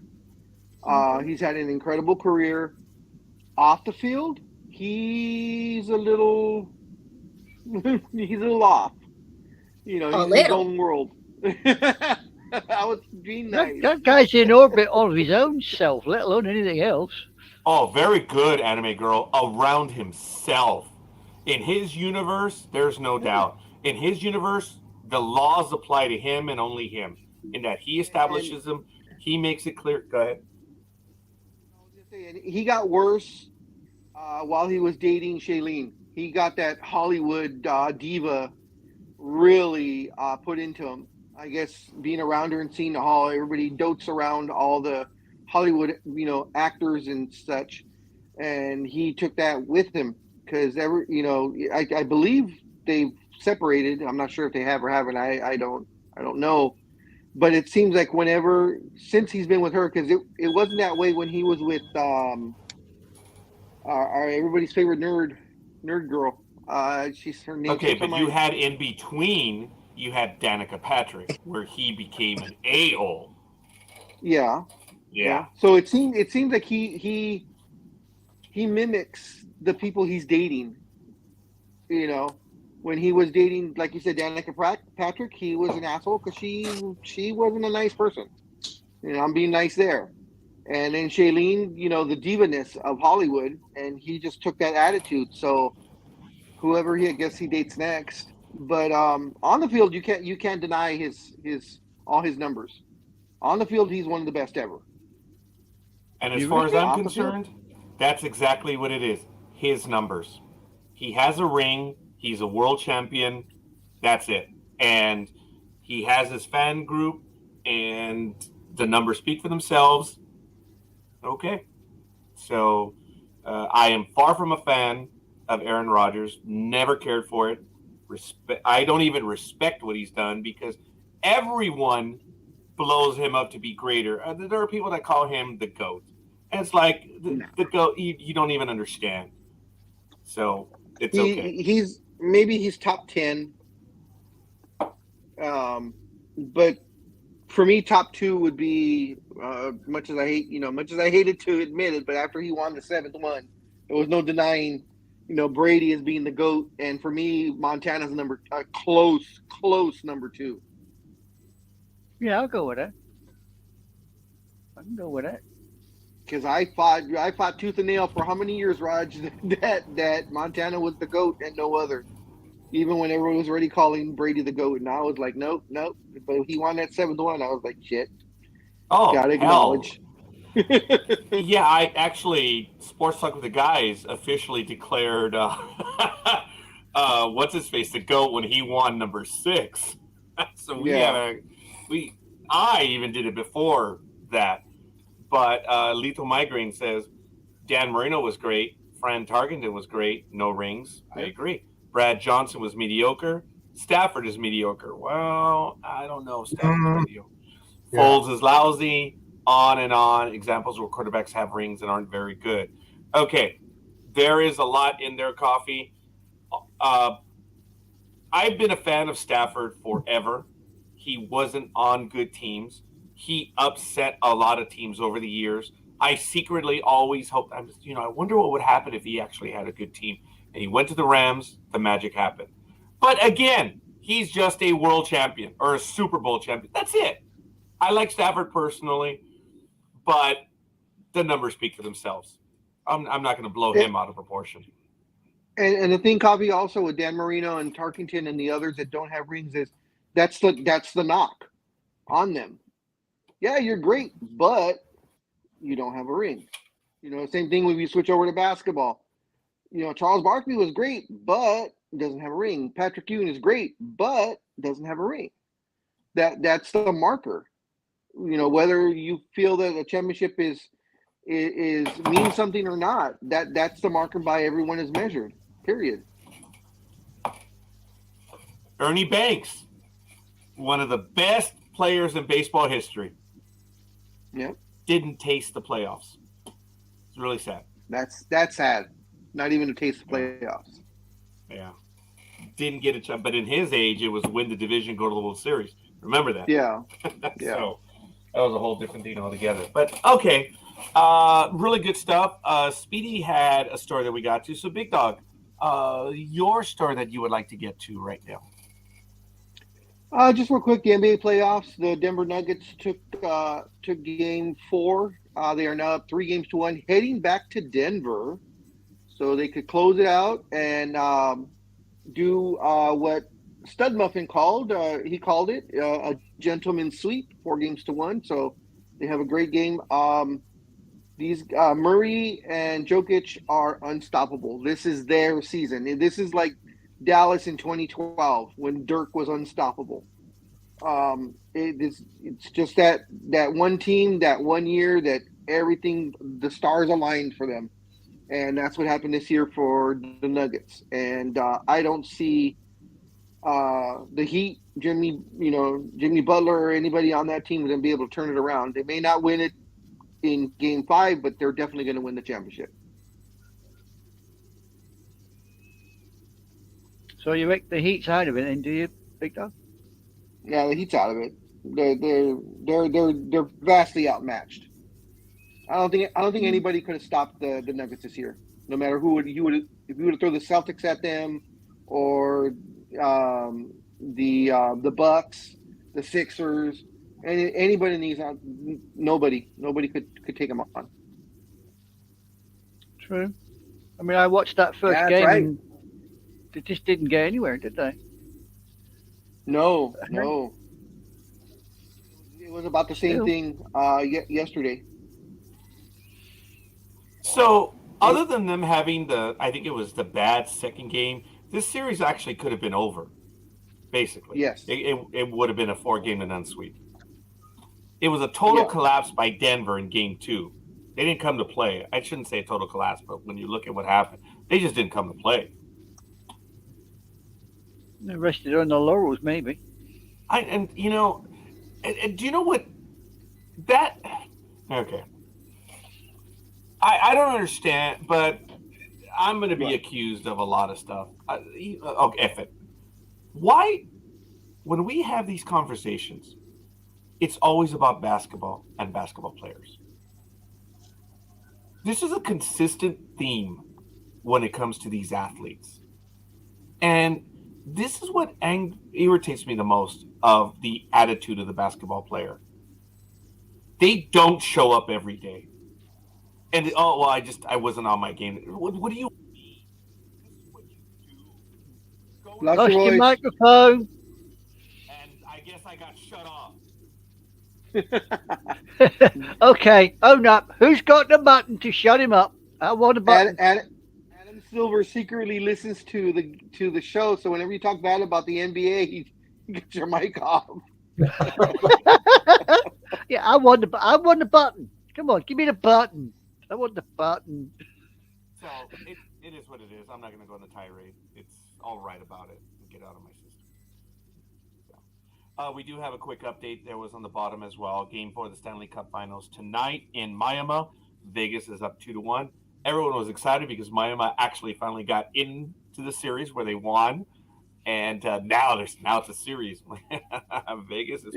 That was a miracle win. It was in overtime. And that puck had eyes on that winning shot because it went between three guys. So why do you think I'm laughing when I said Miami fans think they're in the series now? I did say that tonight. Yeah, they think it's a series now. So actually,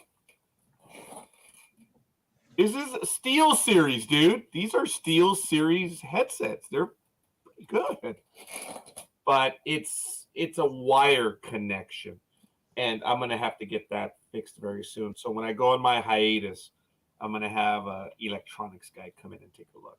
We'll see. Why don't you just get a wireless one? Yeah. Bluetooth. No, I can't. Well, they're not all that hot. Why? I mean, you sometimes fade out as well, BD. There are times when you talk and you're not there, and you slowly come back. So Yeah, I can, I need to replace the wire. That's the issue. It's not the headset. It's the wire because it's no accident that once I just disconnect and reconnect, it's the leads. It's part of the connection is getting lost, and I'm sorry for that going off in the background.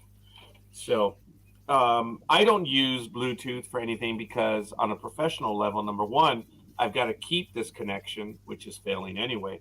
And when I'm having conversations with clients, I can't have wireless communication that can be intercepted. And it's just obligations that I have to follow due to federal and other stuff. Do you have a VPN? I don't want to comment about that at the moment. oh Yeah. yeah. Because if you have a VPN, you shouldn't have to worry about wireless. Them still doing it wirelessly. Well, I'm going to go with the side of technology on that one. I'm just not going to comment right now, so it's okay. He's using his VPN for naughty things, then Big Dog. That's why he's not prepared to say. So anyway, We I all did know he post- watches Star Trek porn. It's okay. No, actually, I don't. Star Trek is my porn, but that's okay. I know people want to bastardize that from here to all eternity, so that's okay. I placed an article in the chat room related to basketball, and it has to do with crypto.com arena. It may not be around for much longer. And No, that's not what the article says. What does the article say, Big Dog? Well, crypto.com is closing down their U.S. Business, I guess, but they're still international. And they said in no way will it affect the crypto.com arena and their agreement with AEG.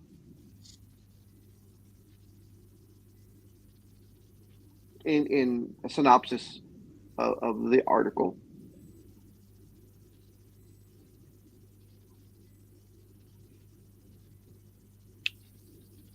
Did Roger freeze, or is he reading the article? No. I think he's reading the article. No. So he can have a rebuttal to your comment, Big Dog. No. There's nothing I can say because What, Big the Dog got it article right? stated that we could have a situation. See, here's the thing, Big Dog. I was starting out by saying we may no longer have, and you said that's not what it says. It specifically states in the article that we may have, but I wasn't allowed to get to it, that we may have another situation. Oh, you mean someone cut you off like you do to everyone else? Big Dog, you know what, okay. Big Dog? The minute you start talking, I always say, go ahead. This is something that I've been working on for a long time. But yet you have this insane desire that I cut everyone off all the time. So go for it. No. In the article, it simply states that we may have a similar situation as the FTX arena. That's what I was getting to. So you can interpret it however you like. The article is in the chat room. And Speedy, do you wish to add anything to that? Well, I just would like to add that things are folding and unfolding before our very eyes. I mean, a couple weeks ago, I got a letter from my bank saying that because I had Union Bank, and for whatever reason, they got bought out by U.S. Bank. The U.S. Bank was like, in 30 days, you're going to receive a new ATM card from us. But all your account has been transferred with us safely and securely, and you can still deposit and still use your U.S. Bank card anywhere, and even at our branch, which is down the street. So nothing will change other than you're going to get a new account number and new stuff like that, but you can keep the same passcode that you've had with Union Bank. So I'm like, okay, cool. And then another neighbor of mine, two other friends, they also have Union Bank, and they told me something different. They were like, well, we were told we're not going to get our card for another 60 days. I'm like, okay. So I called them directly, and I was like, well, what's going on here? And they go, yeah, there's been a slight problem with creating cards from Union Bank to U.S. Bank.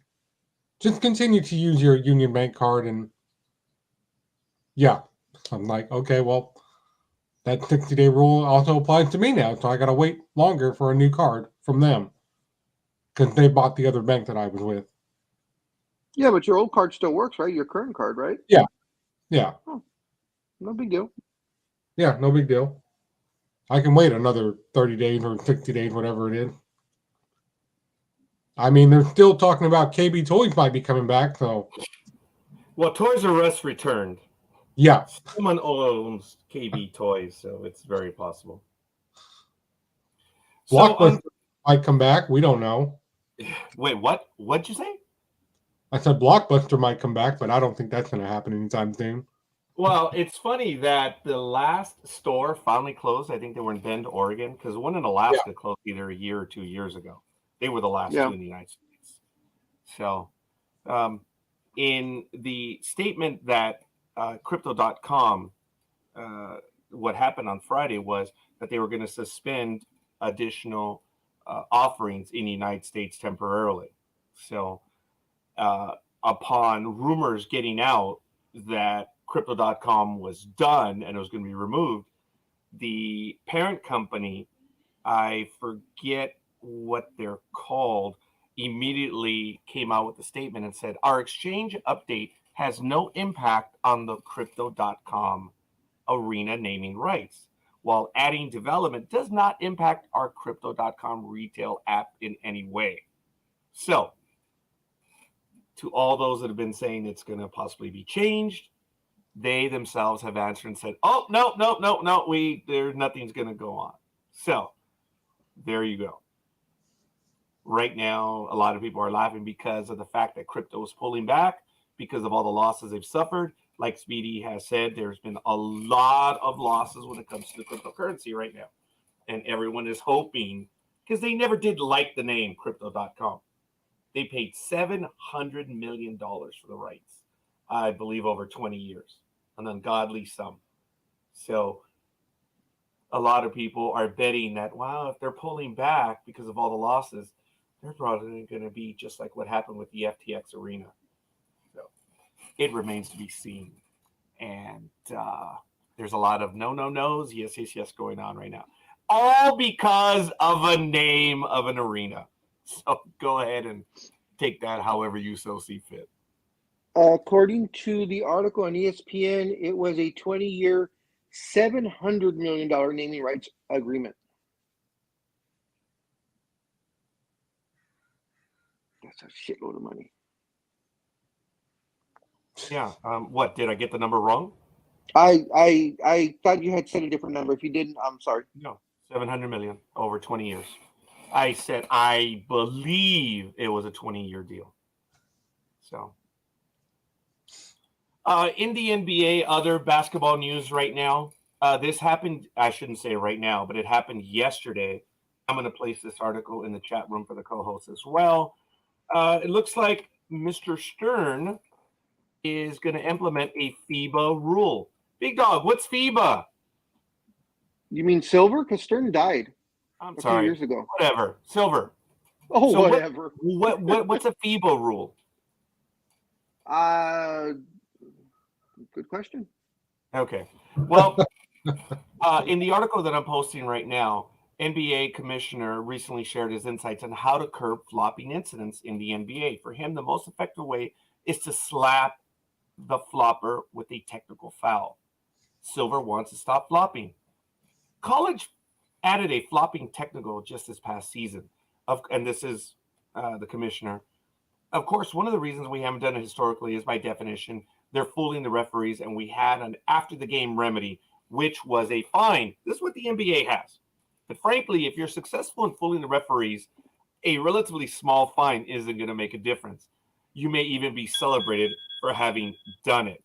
Nothing is etched in stone yet, but Silver made it known that he's privy to the idea of handing out a technical to floppers. As we all know, the technical merits a free throw for the other team. When a player receives 2 technicals, then he's out of the game. Quote, I'm in favor of adding a technical because even though it'll be a difficult call, there is a replay in certain places you might catch it after the fact. I think there has to be a greater disincentive for doing it, and there has to be competitive risk to flopping. Big Dog, basketball being your deal, what is your damn opinion on flopping, and is this a waste of time? Is there merit to even what the commissioner said? Hey, you fooled the refs. You got away with it.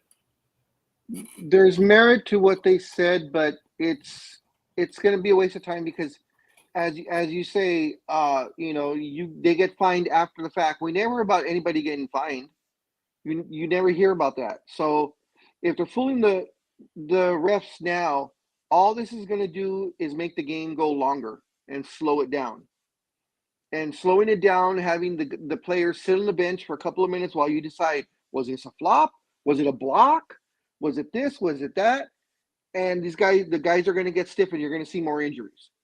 And I don't, and you can't really assess it to them after the fact. Like, say at halftime, they're going to say, "Oh, in the first quarter, at 4 minutes and 23 seconds, he flopped, so we're giving you a technical now." It's like getting a speeding ticket the next day. I don't think you can go back and say, "Oh, well, you did this way back then, so we're going to assess it and we're going to change the game now." So I think they just need to start calling the fouls. It's getting outrageous. Patrick Beverly, LeBron James, a couple of other players. Those are the ones that really stick out to me. Those guys flop every single time. Patrick Beverly is one of the worst ever, I think, in NBA history for flopping. Whoa, wait. You just put Patrick Beverly in Lambier's orbit. Lambier, no, because Lambier didn't flop. Lambier just beat the crap out of you. There's a difference. Oh, those 90s players would have a field day with these divas that play now. You know what? Then I guess I was wrong. I thought Lambier would flop a lot, but all right. No, Lambier would just bully you and just beat you with his elbows and his whole body. He just beat the crap out of you. But yeah, the flopping has gotten way out of hand. Draymond Green, another big flopper and big trash talker. I don't know how he gets away with all the trash talking he gets, but you have explained it before, just like they do in baseball. If you complain all the time, they get used to it. It's like white noise, and then you see this guy that never says anything and then all of a sudden complains, and he's within 2 seconds, he's given a technical. So, maybe the noisiest wheel, doesn't have to be greased all the time. They just get to listen to him. But the flopping is definitely out of hand. I really don't know how they're going to stop it unless they just start calling fouls. Okay, so I just got out of you saying that this is going to extend the game, possibly, because they're going to be determining whether it is or it isn't. You commented on Wednesday, did you not? Something about the new. Do they have another chance? The challenge. The challenge. So, will you go ahead and explain that again? Because Saturdays is not Wednesday's audience. So they're the NBA during the off season. Of course, the owners' meetings is when they go over new rules or possibly implement new rules, and that is one of them. That is giving you an additional challenge, kind of like the way they do in football. So on your first challenge, if you win it, then you don't lose your challenge and you can use it again. But and you also, of course, don't lose your timeout. But if the challenge is unsuccessful, you do not get a second challenge. And how is it working right now? Right now, you get one challenge. Period. Right? Whether you're successful or not, you can only use it once. Okay, one challenge. So that's what you're saying is it's going to be like the NFL now, where if you challenge and you win, you get another one. Yeah, you keep it. Yeah. So you effectively still have one challenge then, right? Yes. Okay. Anime Girl had a comment in the chat room, which I'm going to go ahead and post it in the public chat now. Big Dog, I would actually comment on that one first, but go ahead, please. The comment is by Anime Girl that the NBA's leading scorer of all time, LeBron James, has been linked with the move away from the LA Lakers in recent weeks. And right there, it's like, But anyway, but such a move doesn't make sense for James and his family, according to NBA writer Mark Medina. So I would hope Mr. Medina gets this right, but it wouldn't surprise me if he got it wrong. Big Dog, what do you know about this story? It's a fair question by Anime Girl. It's the mental case that we know as Kyrie Irving is supposedly talking to LeBron, saying, "Hey, come play with me in Dallas, even though I don't have a contract with Dallas, but come play with me in Dallas. I know you still have 2 years on your Lakers contract, but still come play with me in Dallas." And the fact that Dallas has no trade values whatsoever other than Luka, but come play with me in Dallas. And everybody and their mom is except for Tanya, because Tanya is an astute professional and she knows not to fall for that crap. All someone has to do is look at the Dallas roster and look at how many years that LeBron has on his contract, and you can see he's not going anywhere, and Kyrie's talking out of his ass as usual. You know, those 3 points that I made are all 100% true. Because the second thing I checked, of course, was the first thing I checked was LeBron's contract, and he has 1 more year for sure with the Lakers, and then the second year is a player option. Okay. The second thing I checked was the Dallas roster, and they only have like 5 players under contract next year, and the only one of substance is Luka. Yeah, I just found it weird that LeBron was even thinking about leaving the Lakers. I mean, I thought him and the Lakers were, like this. No. Well, the thing is, though, he's not thinking about it. It's Kyrie Irving that's suggesting it, and you've heard nothing from LeBron's camp, from LeBron himself, or Clutch Sports. None of those people have spoken saying this is a possibility or anything. And of course, Mark Cuban is keeping his mouth shut, because if he even utters a single sentence about this, they will slap him so fast with tampering charges. Okay. Kyrie can do it because it's player to player. Players can talk to other players, but owners cannot talk to other players about coming to play for them if they are under contract with another team. Okay, I just weird. And then you being a big Lakers fan, I thought if anybody knew, you're the man.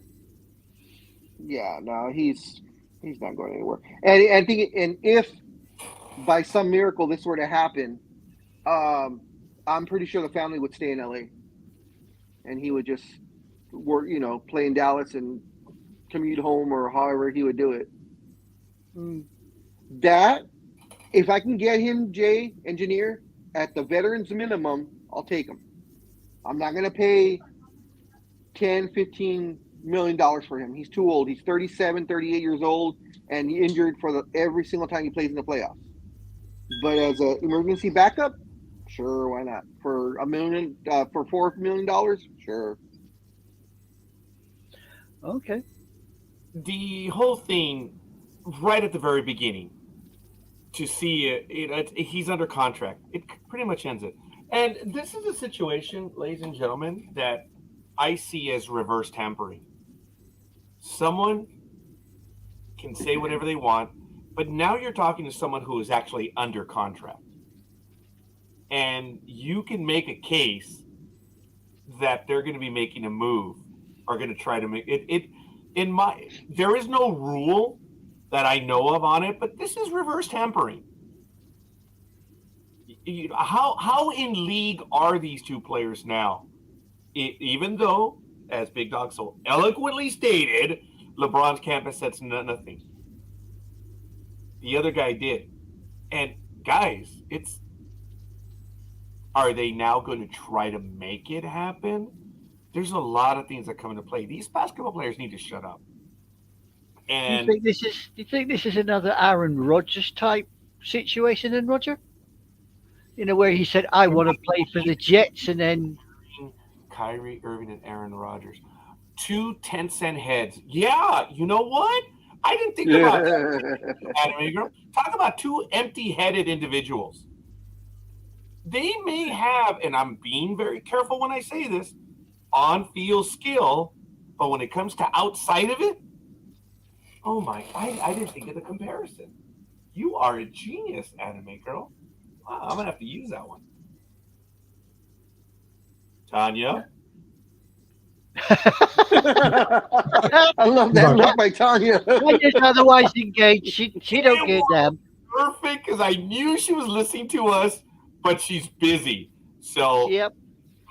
do we have to? You're muted. Do we have time for that tease now? Because you are working on something. That's why I called you. I'm trying to work on this 80s Batman Tumblr. Ooh, But got my attention. yeah, like the person who wanted this Tumblr was like, it has to be the 80s Michael Keaton.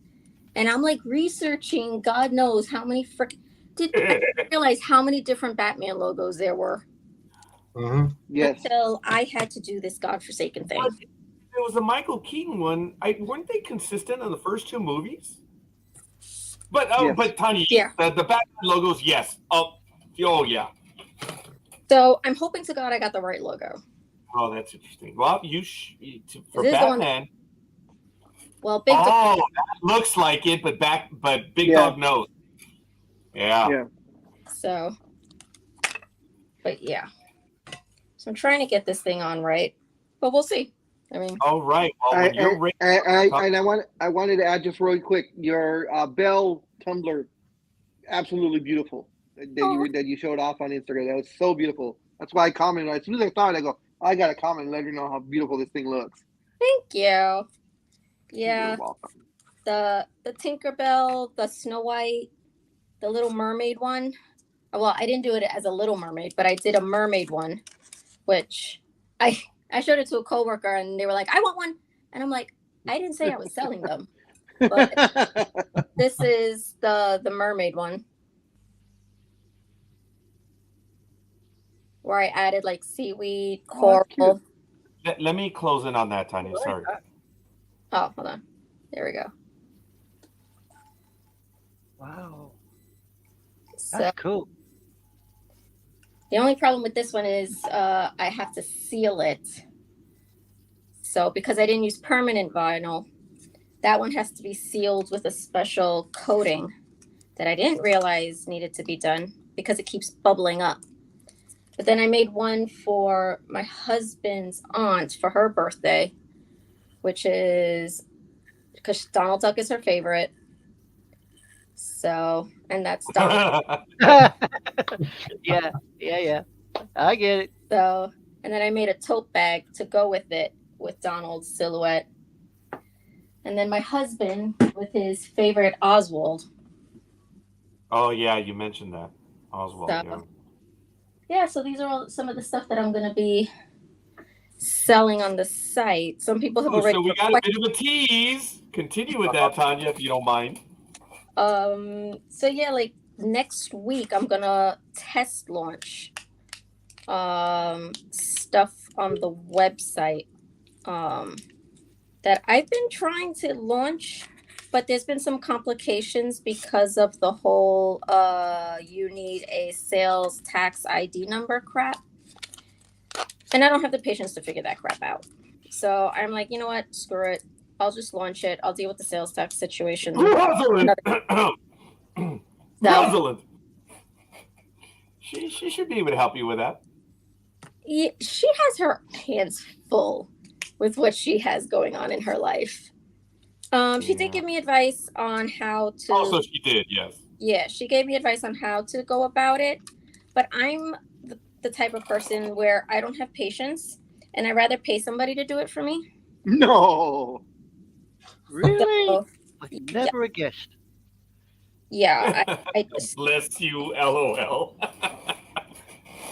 I just don't have it. I'd rather pay somebody, stimulate the economy, and let them figure it out for me. Like, I have enough stuff that I need to figure out. Why do I have to figure that out too? So, before I put that on, make sure that the tumbler's clean. But yeah, and even some people have said, you know what, you could always just launch the website I'm just not going to do it on Etsy. Eventually, I do want to open up an Etsy shop, but I'm going to start small because I can do the sales tax thing later. Dare I ask what the price ranges might be? Well, it depends. So I have steel tumblers. The steel tumblers are like $25 because it costs like $10 for me to buy them. Like one tumbler is $10 to $15, depending on the size and what it is that the person wants. Because a lot of the ones that I'm making right now are custom. So it'll range between, so like if it's the acrylic ones, I think I have an acrylic one, like the plastic one. Look at that. These are like That's cool. So these will be 15 to 20 depending on the detailing on them. Oh yeah, this one's the acrylic. But with each order also comes like the instructions on how to care for your tumbler or for your bag. You know, if people want to order tote bags or makeup bags or whatever they want to order.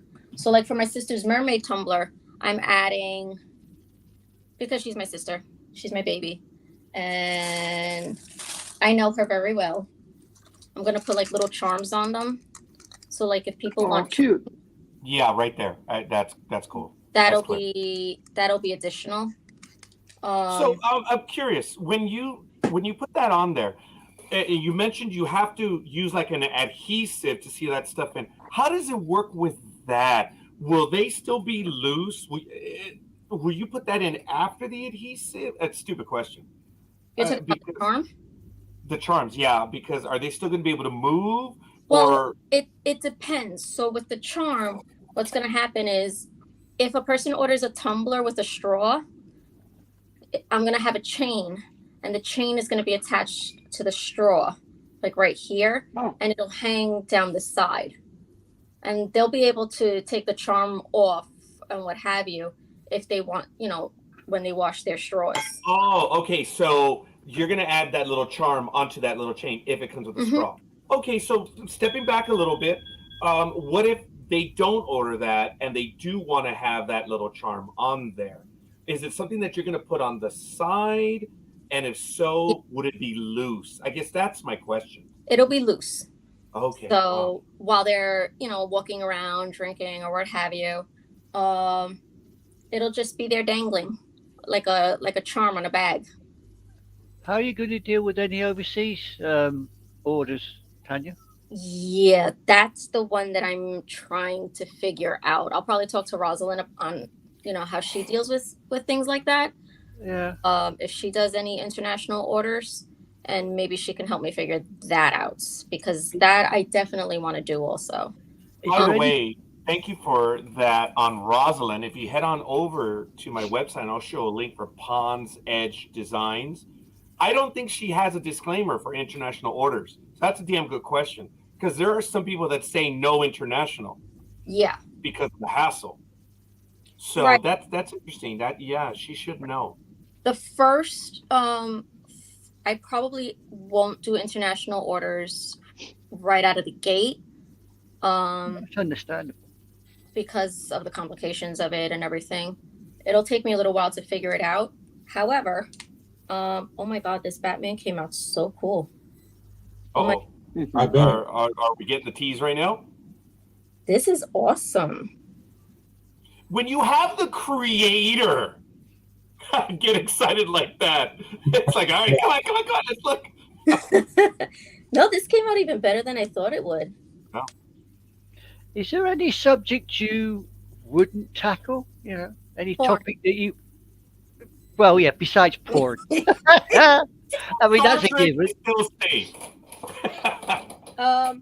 It also depends. Like, so I have to be careful. I have to make sure that whatever logos I use and things like that, I have a commercial license for. Because a lot of these things that I'm getting are from Etsy shops. Like a lot of the logos, fonts, and stuff like that. So some will be like, oh, you have to purchase a separate commercial license and stuff like that. And I'm like, I'm good with that. Sorry, I had to stand up while I'm doing this. So yeah, I purchased the commercial licenses, and then I can sell some of the additional like logos and things like that. What about if I, for instance, if I was to order a certain anime character, how would that work out? Could you do an anime character, or would that involve copyrights and everything else? As long as I have the commercial license, I could totally do it. Okay, That's not a problem at all. cool. Yeah, and it's a little bit of a hassle, but folks, it basically just means that if you get the commercial license, you're sharing with them a bit of the profit because it's their intellectual property. That's the IP stuff. That's all it is. It's just it can be difficult, but once you get one down, you understand. And look, they have no problem as long as you match their rules, and you can do it. That's the beauty of it. I'm sorry. You want to see the Batman? Oh yeah. Here, give me a moment. Sorry, Tanya. Okay, go for it. Look. Wow. I can see Mr. Gamma going for that. Yeah, he's gonna buy it. I see quite a few people going for that. That's cool. Yeah. Cool. Yeah, and then on the back, I'm gonna put like back here, right behind it. I'm gonna put, "I am Batman." I think, to be honest, Tanya, that color with that logo, that really kicks. That really stands out. Which is, I like that. That's cool. We already know this woman has style. It's almost unfair, but yeah, she's got more style than I got. That's for sure. I mean, she has. I have no style, so that's easy for me to say. But I did purchase the Christmas cards from Tanya last year, which I'm proud. I gave those out, and everyone that I gave out to, people actually responded to, which shocked the crap out of me. And they really did appreciate them. They said, "Wow, Rod, you are so creative." I'm like, no. Gee, mine must have got lost in the post. They were not store-bought. They thought I had done them on my own. And I'm like, no. And you missed what I said there, Roger, didn't you? No, I didn't hear. I'm sorry. No, I did say. My Christmas card got lost in the post then, did it? Oh, come on. Yeah. You left it there. You left it hanging. You think I was going to leave it? I got 10 of them, right? Yeah, you had ordered 10. Yeah. So everyone in my universe is like, oh, little dumb bastard didn't send me one. Well, I was judicious and I was selective, and I did use them as I'm sorry to say, I use them as marketing. So it was a good product, and I was judicious on it. That's all I can say. Yeah. So like this tumbler cost me $10 at Michael's, but like sometimes I can find them cheaper at not Target, TJ Maxx. Yeah. Can't you get them cheaper? That's how it looks with the straw and everything. Yeah. Cool. Oh, TJ Maxx, Marshalls, and Home Goods. That's where people need to shop. She's gonna figure it out. She's just starting. That's the thing. And say, couldn't she contact a manufacturer and get a discount on, say, a larger order? Probably. That probably comes a little bit later. Yeah. Yeah, like once, like if I see that people are really, really into it and really want to order stuff and things like that, I'll look into like bulk ordering my supplies, because I mean the vinyls alone, just to do these logos, each sheet is like $13. Wow. So yeah, it's not cheap. Well, you're going to have to give me the heads up when you decide to go international, Tanya. I may invest. Oh, thank you. I appreciate that. I might send you a little picture and say, can you put this on a cup or something, Oh, you see, that's interesting because that changes the stuff. That might not have to be done through the website. That can be done personally. That's different. Yeah, you girls should be in contact over that. I'm sure you could work that out. So like anything custom, because a lot of that I'm doing right now are all customs. So like if somebody wanted something custom made, they would have to like email me, get in touch with me, and say, hey, this is what I want. How can we do it? Yes. So it depends on what people need to understand is like it depends on the size of the tumbler. So like some people want these like big things, and I'm like, I can't put that on a tumbler. It's not gonna work. No. How big is the image you can go on a tumbler, Tanya? If you don't, it depends on the. Well, I mean, I can make these. So like the mermaid one was a small image, but I enlarged it to fit on the tumbler. But what people need to understand also is like what makes tumblers hard to deal with is they have curvatures to them. So I have to like really layer down on the, so like if you have something that's super detailed and it has like little strands that go in different places, that's going to be hard. I would have to do it on a tumbler that's just completely straight. So do I have one?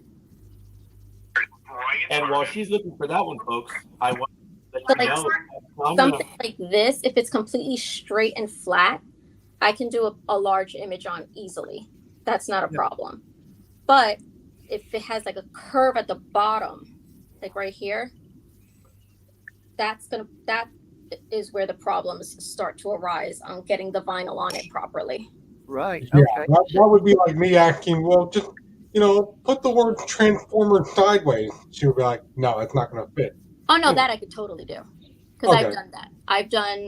That is actually easier to do. Like if like lettering on this with the going down the side of a tumbler is easy. Because I did that for a coworker who was leaving. I did her name going down the side of the tumbler with stars all around it.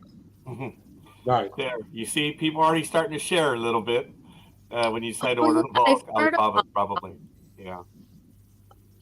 Alibaba is a really good site that I forgot all about. I do want to tell you, I'm sorry, Tanya, I cut you off on that one, that you're getting a taste of what Tanya will be doing. I'm already committing her to it. She is going to be live on the day of her choosing, when she either a day or two after or whenever it's reasonable, we're going to do something like this, or she's going to do it on her own, but the network is going to be there for her.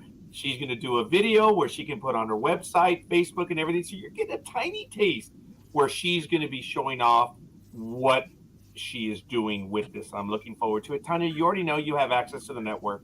If you need our assistance, it's done. I would love for you to do a video, and it's there, it's open, and you're getting a taste of it right now, folks.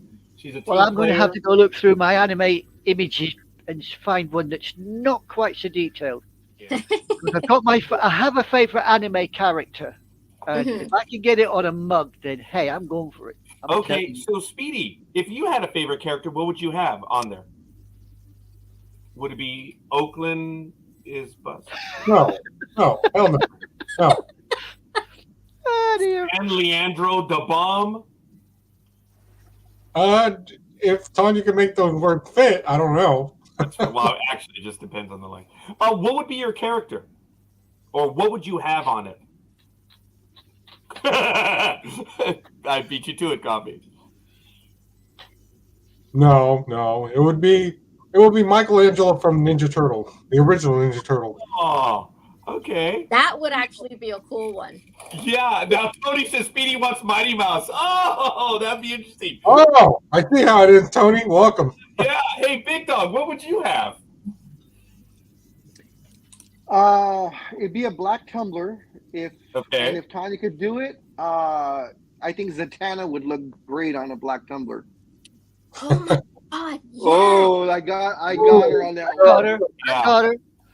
You see, the artist always works on these things. I'm telling you, yes. And for me, it would be boring, but it would obviously be something related to like a ship or a seal related to like the Federation or Starfleet or something unique. I love the Federation flag. That's why mine is boring. They're pretty standard. You can get them, but they're just tough to come by right now. But those are some wonderful choices, guys, of what you mentioned. I'm sorry, what? The Reds logo? Oh, yeah, of course. I don't even think Tanya would accept that from me. It'd be like the yin and the yang. It'd be the Yankees with intertwined with the red What logo. was the matter with you? No, So anyway. I have a picture of a character from an anime called Kashimashi Girl Meets Girl, and Bless you. it's Aika, and she's she's fantastic. She's not the main character of the anime; she's a side character. But Yeah. for me, she's the character. So that's what I'd have on. Yeah, she's short, wears glasses, just like I do. So yo, Tanya is her one of her likes is, in addition to Star Trek, she is a big fan. She loves Star Wars too, but Disney's her thing. And I know you'll take almost anything Disney, but what's your favorite Disney one? I don't think it's Minnie Mouse. I don't think so. Yeah, okay. You love wearing the ears and stuff, but that's about it.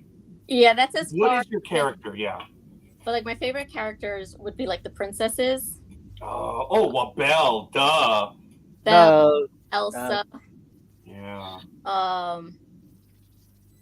There was another character. Actually, Tanya, I could see you as Elsa also. Yeah, by the way. Sorry, I had them all. Yeah, I could see that. Yeah, Elsa. no, I see Tanya more as a more like Princess Fiona from Shrek.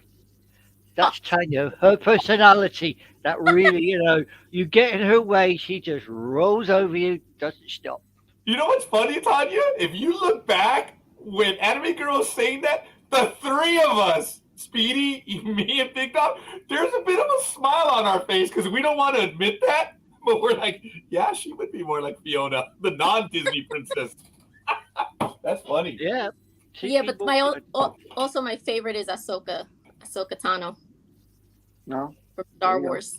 Oh, she's good. She is. Yeah, with the long, yeah.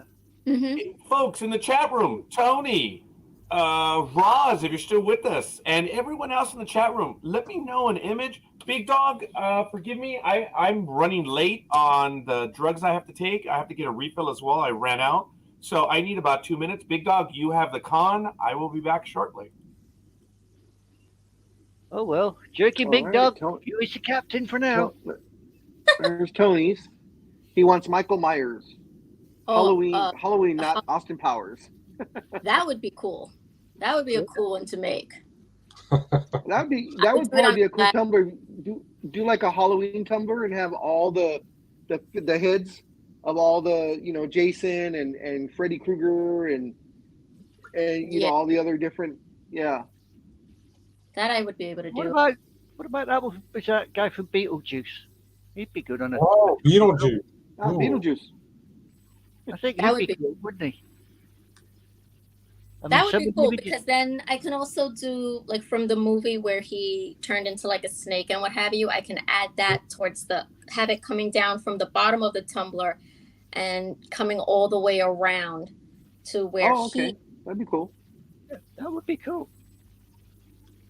That would be nice. I'm looking at some Zatanna.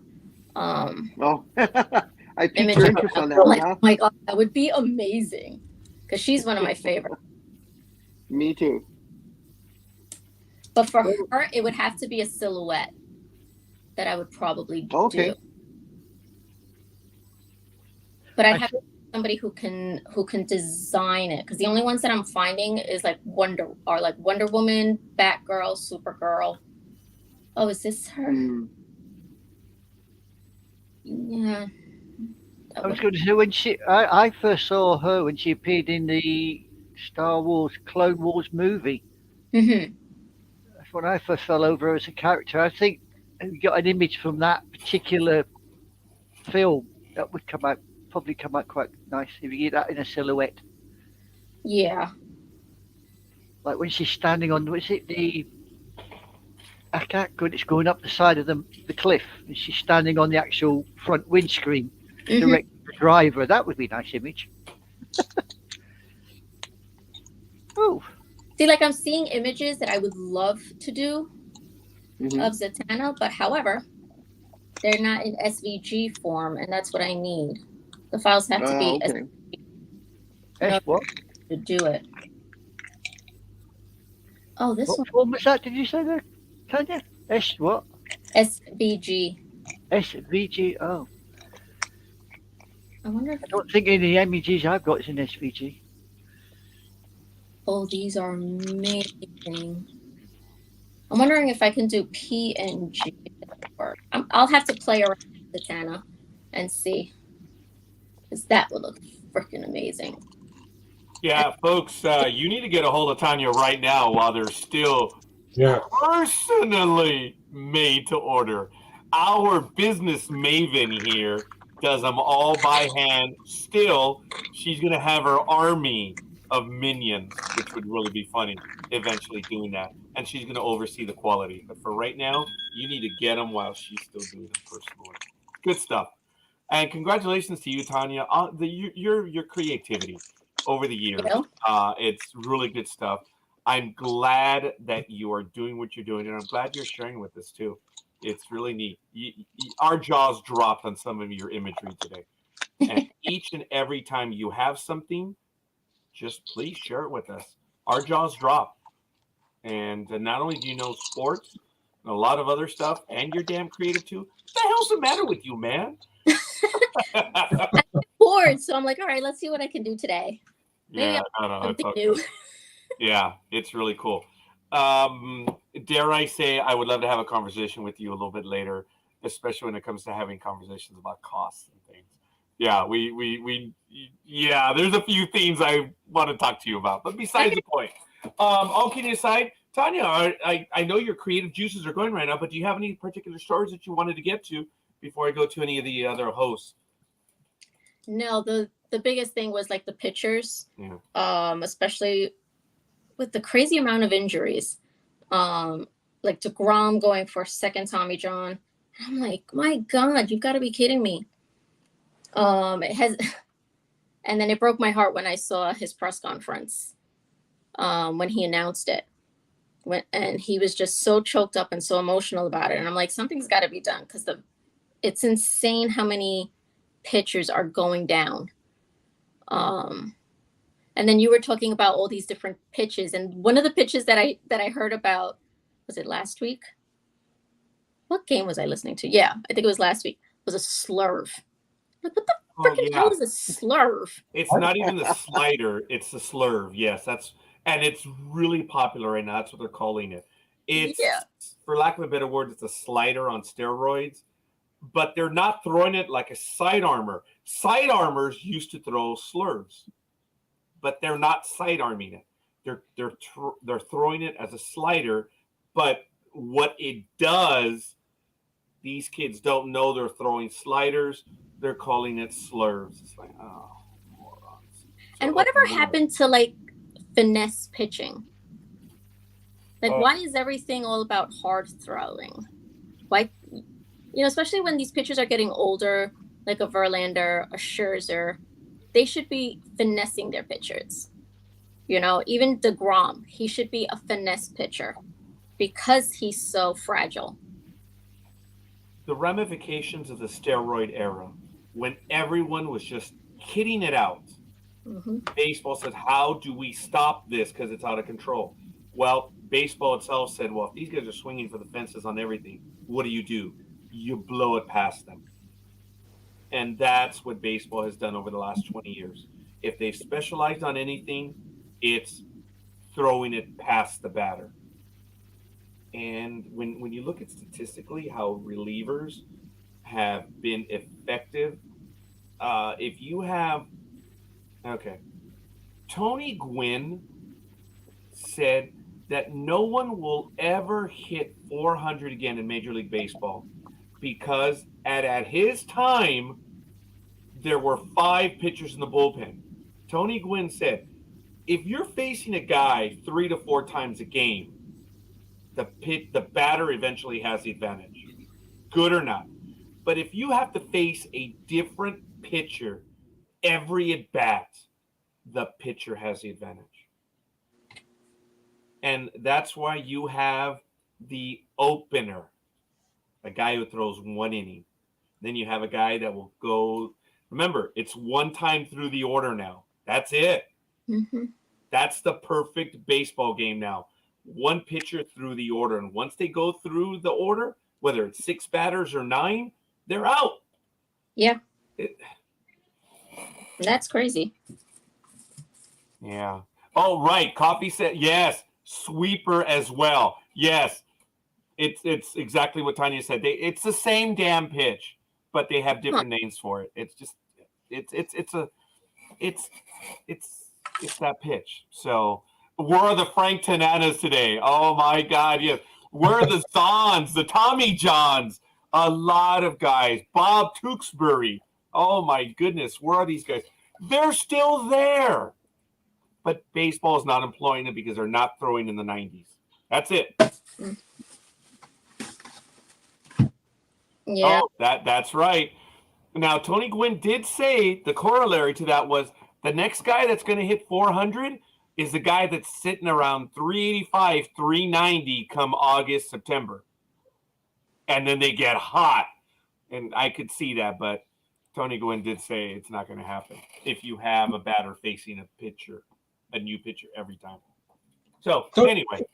It sounds to me like this is their new way of, remember the video I aired a couple weeks ago where, sure, it was funny and all, where he's like, I'm going to steal base because the bases are bigger now. And the coach was like, no, don't do it. And he does it anyways, and he's still second and third. And he's like, I'm halfway there, coach. And he's like, you son of a... But is this their way of going faster now? Because that's what everybody's been talking about. We've been talking about it too. Baseball is obviously trying to find a way to make the game faster where they're like, and that probably gives the umpires a chance to go, strike. And everybody goes, that wasn't a strike. Thank you for in replay. Yeah, sorry about that. I want to get to this comment. Welcome, Gil. I believe this is your first comment on the program. And this is, it's right there. You need mastery of at least 4 pitches to finesse. DeGrom, like many other power pitchers, only throw 2 or 3. They pay the price with age. Yep. You know, Gil, yeah, there's not much to argue on that. Yeah, they do. The human body wasn't meant to throw 100 miles per hour every pitch. Nolan Ryan was probably the only, well, look, J.R. Richard was doing it, but then he had a stroke ended his career. There are very few people that throw 100 from day one, and by the time they leave are also throwing 100. Those are very rare. So appreciate that. Yeah, the finesse guys. Doyle Alexander. That's going way back, folks. I don't even know if Tanya knows. She probably knows him by name. Doyle Alexander, man, that guy threw almost every pitch. But his was location, off speed. And I remember when I was in high school, I was warming up. I threw an awesome pitch. And it just dove. And it was awesome. And the guys were like, wow, Raj, hey, can we see your fastball? Catcher threw the ball back to me, and I got set on the mound. And just before I threw my next pitch, I was like, that was my fastball. So it's because I didn't have much of a fastball. But for me, it was throwing a lot of different stuff as well. You were getting it from the catcher, right? The catcher was like... No, people watching the side. What was that, Big Dog? I was gonna say, didn't Nolan Ryan pitch in an old timers game or something just like a year or two ago? And I think he was still clocked at like 89 or 92. That one I don't know, but dude, it's in his genes. I wouldn't be surprised for him to still throw that hard. Roger Clemens was pitching. Forgive me. Roger Clemens was pitching batting practice to a high school team the other day within the last year. And he was throwing in the high 80s, low 90s, if I'm not mistaken. But even these kids can hit a 90-mile-an-hour pitcher. But he still did fairly well considering. Gil says, Wainwright. Yes, Wainwright. And Wainwright's recent. Greinke and Kershaw are effective with just 90-mile-an-hour fastballs. Yeah, they are. Kershaw has a damn good curveball. Greinke, much to my shock, that guy throws everything, and he is effective. Yes. Yeah. Greg Maddox was purely location. He never threw very hard. No, but Maddox did throw in the low 90s. So compared to guys that are throwing in the high 90s right now, yeah, it's crazy. Remember some of those names, Big Dog? I remember all of them. Isn't that funny? Speedy, you know That was some a of great them time too. great time for pitching. Any of those guys all mentioned, over the last couple of minutes could go 9 innings, no problem. Yeah, it was last year on April 16th. Nolan Ryan pitched 108 miles an hour. So he can still do it. On YouTube and everything. Wait a minute. Yeah, no. No. That's wrong. Last year he threw 108. That would be the record. Yeah, the record right now is about 105 point something. In his prime, I think he threw 101 or 102. Okay, in his look prime. that up again, Speedy. Seriously. Yeah. Or you have a link to that? I would. You know what? I doubt it. Really? Because he does. See, you're so shocked. You're so shocked by that. You can't even say his name. You can't even speak. Fix your front teeth, Roger, and try again. Yeah. I'm going to leave it right there. Ladies and gentlemen, Sports Talk with the guys, home of the Monday Morning Quarterbacks, and Roger the Slurrer, and the Sweeper, and all that other stuff. The flopper. It's great. I mean, he was great, but I'm sorry. I don't think I know of any 76-year-old man that's going to throw 108 miles an hour, because that's how old he is. Oh my God, Gil! That was my pitch. It was a screwball, man. That was my pitch. That's funny. Jeez. All I did, guys. And Tanya too, and Anime Girl, watch it, dude. I would have to go up there and slap you for them, and I would. If Tanya and Anime Girl go up there and slap the shit out of him, I'm like, yeah, I know where he is. Yeah. Yeah. Sorry. Go Speedy. But all I did, guys, and girls, was I typed in, did Nolan Ryan throw a 100-mile fastball? And it came up. The distinction of fastball belongs to Nolan Ryan's record of April 16th, 2023, of 108 miles an hour fastball. That's what I typed in. That's what came up. I think ChatGPT answered you and it made up a story. Probably. Yeah. Huh, Tony? Shocking that I would throw a screwball, right? I did. I've actually shown it on air a few times, folks, on how I threw the screwball. All right. Oh, go ahead. Here's the answer to what he's talking about. Nolan Ryan has talking about the hardest throwing pitchers of all time. Chapman was on there, blah, blah, blah. And it says, and the winner is Nolan Ryan at 108.1 mile an hour reading, according to the Doppler laser radar readings that were used in 1974. Do it in 23. It says the Ryan Express was already bringing the heat, and that night in 1974, throwing the fastest pitch ever recorded in a baseball game. Just one of the long list of accomplishments in his historic career. But I don't ever remember that being an actual record, Raj. You? I don't remember it either. It's become now that Chapman has it, if I'm not mistaken, at 105 or 104 point something. It's either 105 or 104.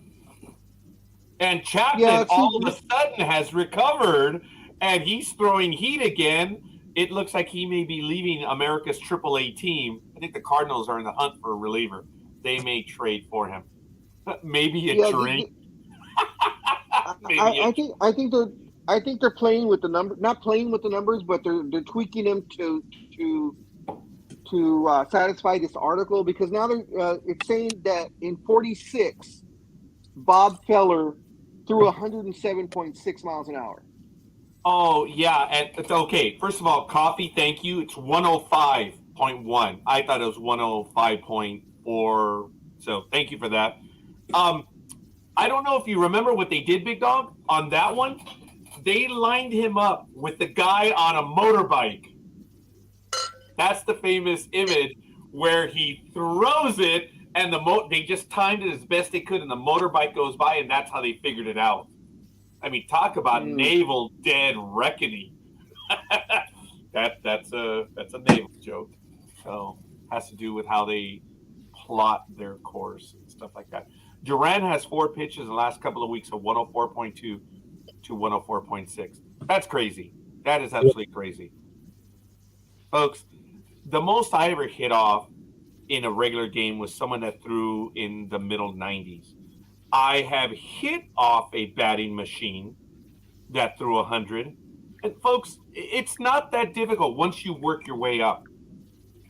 You start off with 50, 60 miles an hour. You hit off of it. You get used to it. It's getting used to that, that kinetic energy that when the ball hits the bat. Then you go to 70, then you go to 80, 90, and you get to 100.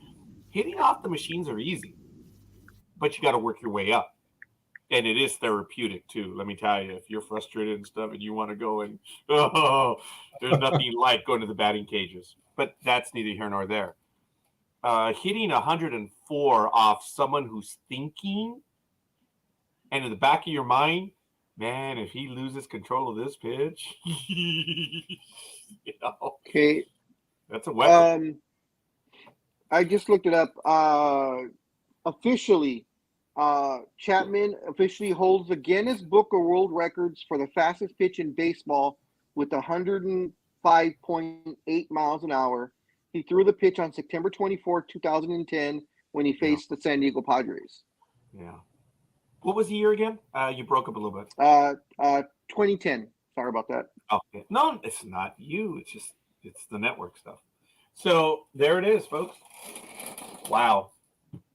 Wonderful conversation. Appreciate the comments.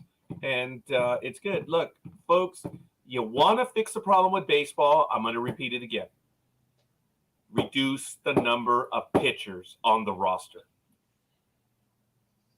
It'll take time, but you need to reduce them to 12 right now. And then 2 years later, you reduce it to 11.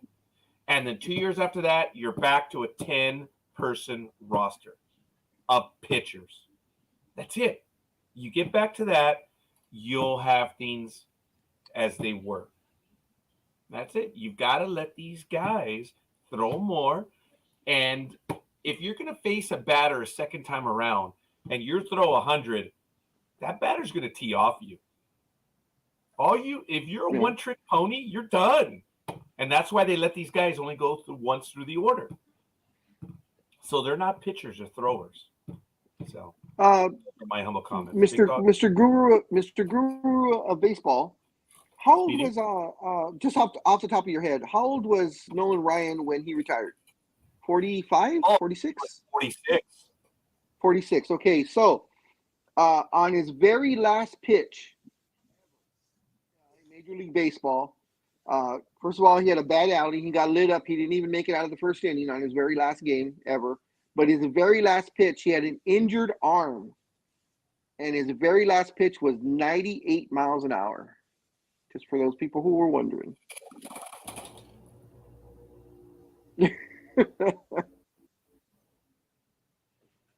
I've never seen Scorekeeper speechless. 46 years old, getting lit up on his very last pitch. I guess he figured out he'd go out with the bang and just throw as hard as he could. This is why we love you guys in the chat room. This is why we love you. You know, you're supporting us. You're helping us. You're part of the conversation. It's exactly that. I thought he was 46 and 234 days. 46. Yeah. Oh, watching the College World Series now. Those boys dream of a spot on the roster. They will be sad if they can't get pitching job. Yeah. Yeah, I like that. Hey, Gil, if you want to update us on the happenings in the College World Series, we would appreciate that as well. Like I said, Gil, this is the first time I recognize your comments. Thank you for joining us, and thanks for being a part of the conversation. Ladies and gentlemen, Sports Talk with the Guys, home of the Monday Morning Quarterbacks on Saturday. We're well into our third hour this morning. It's 8:40 a.m. on the Pacific Coast, June 10th, 2023. That's Speedy over there. I'm sorry. That's Speedy over there. That's Tanya right there, otherwise known as Ice Queen. That's the jerky big dog. I think he's answering because of his video stuff, but he is the big dog. That's Anime Girl over there, and yours truly, humbly, is the Scorekeeper. Big dog, any stories you want to get to right now? No, pretty much covered it. Just waiting for the off season to start happening, and we'll start seeing all the trade rumors, and we'll see who's going with the draft. There was actually a trade. There was a trade, wasn't there? Yes, with the Denver Nuggets and the Oklahoma City Thunder. The Oklahoma City Thunder gave 4 picks to the Denver Nuggets in exchange for 2 picks in 2027, I believe. The Nuggets get 2 picks in the second round this year, and I believe 2 first-round picks next year. One of them is protected, so they get the worst of the picks between themselves and Oklahoma City. Because, as you remember, Oklahoma City over the last couple of years has made a ton of trades, and they have something like 45 picks in the next 5 years or something in the first round, the first and second round. So they're ready to wheel and deal. So it's great that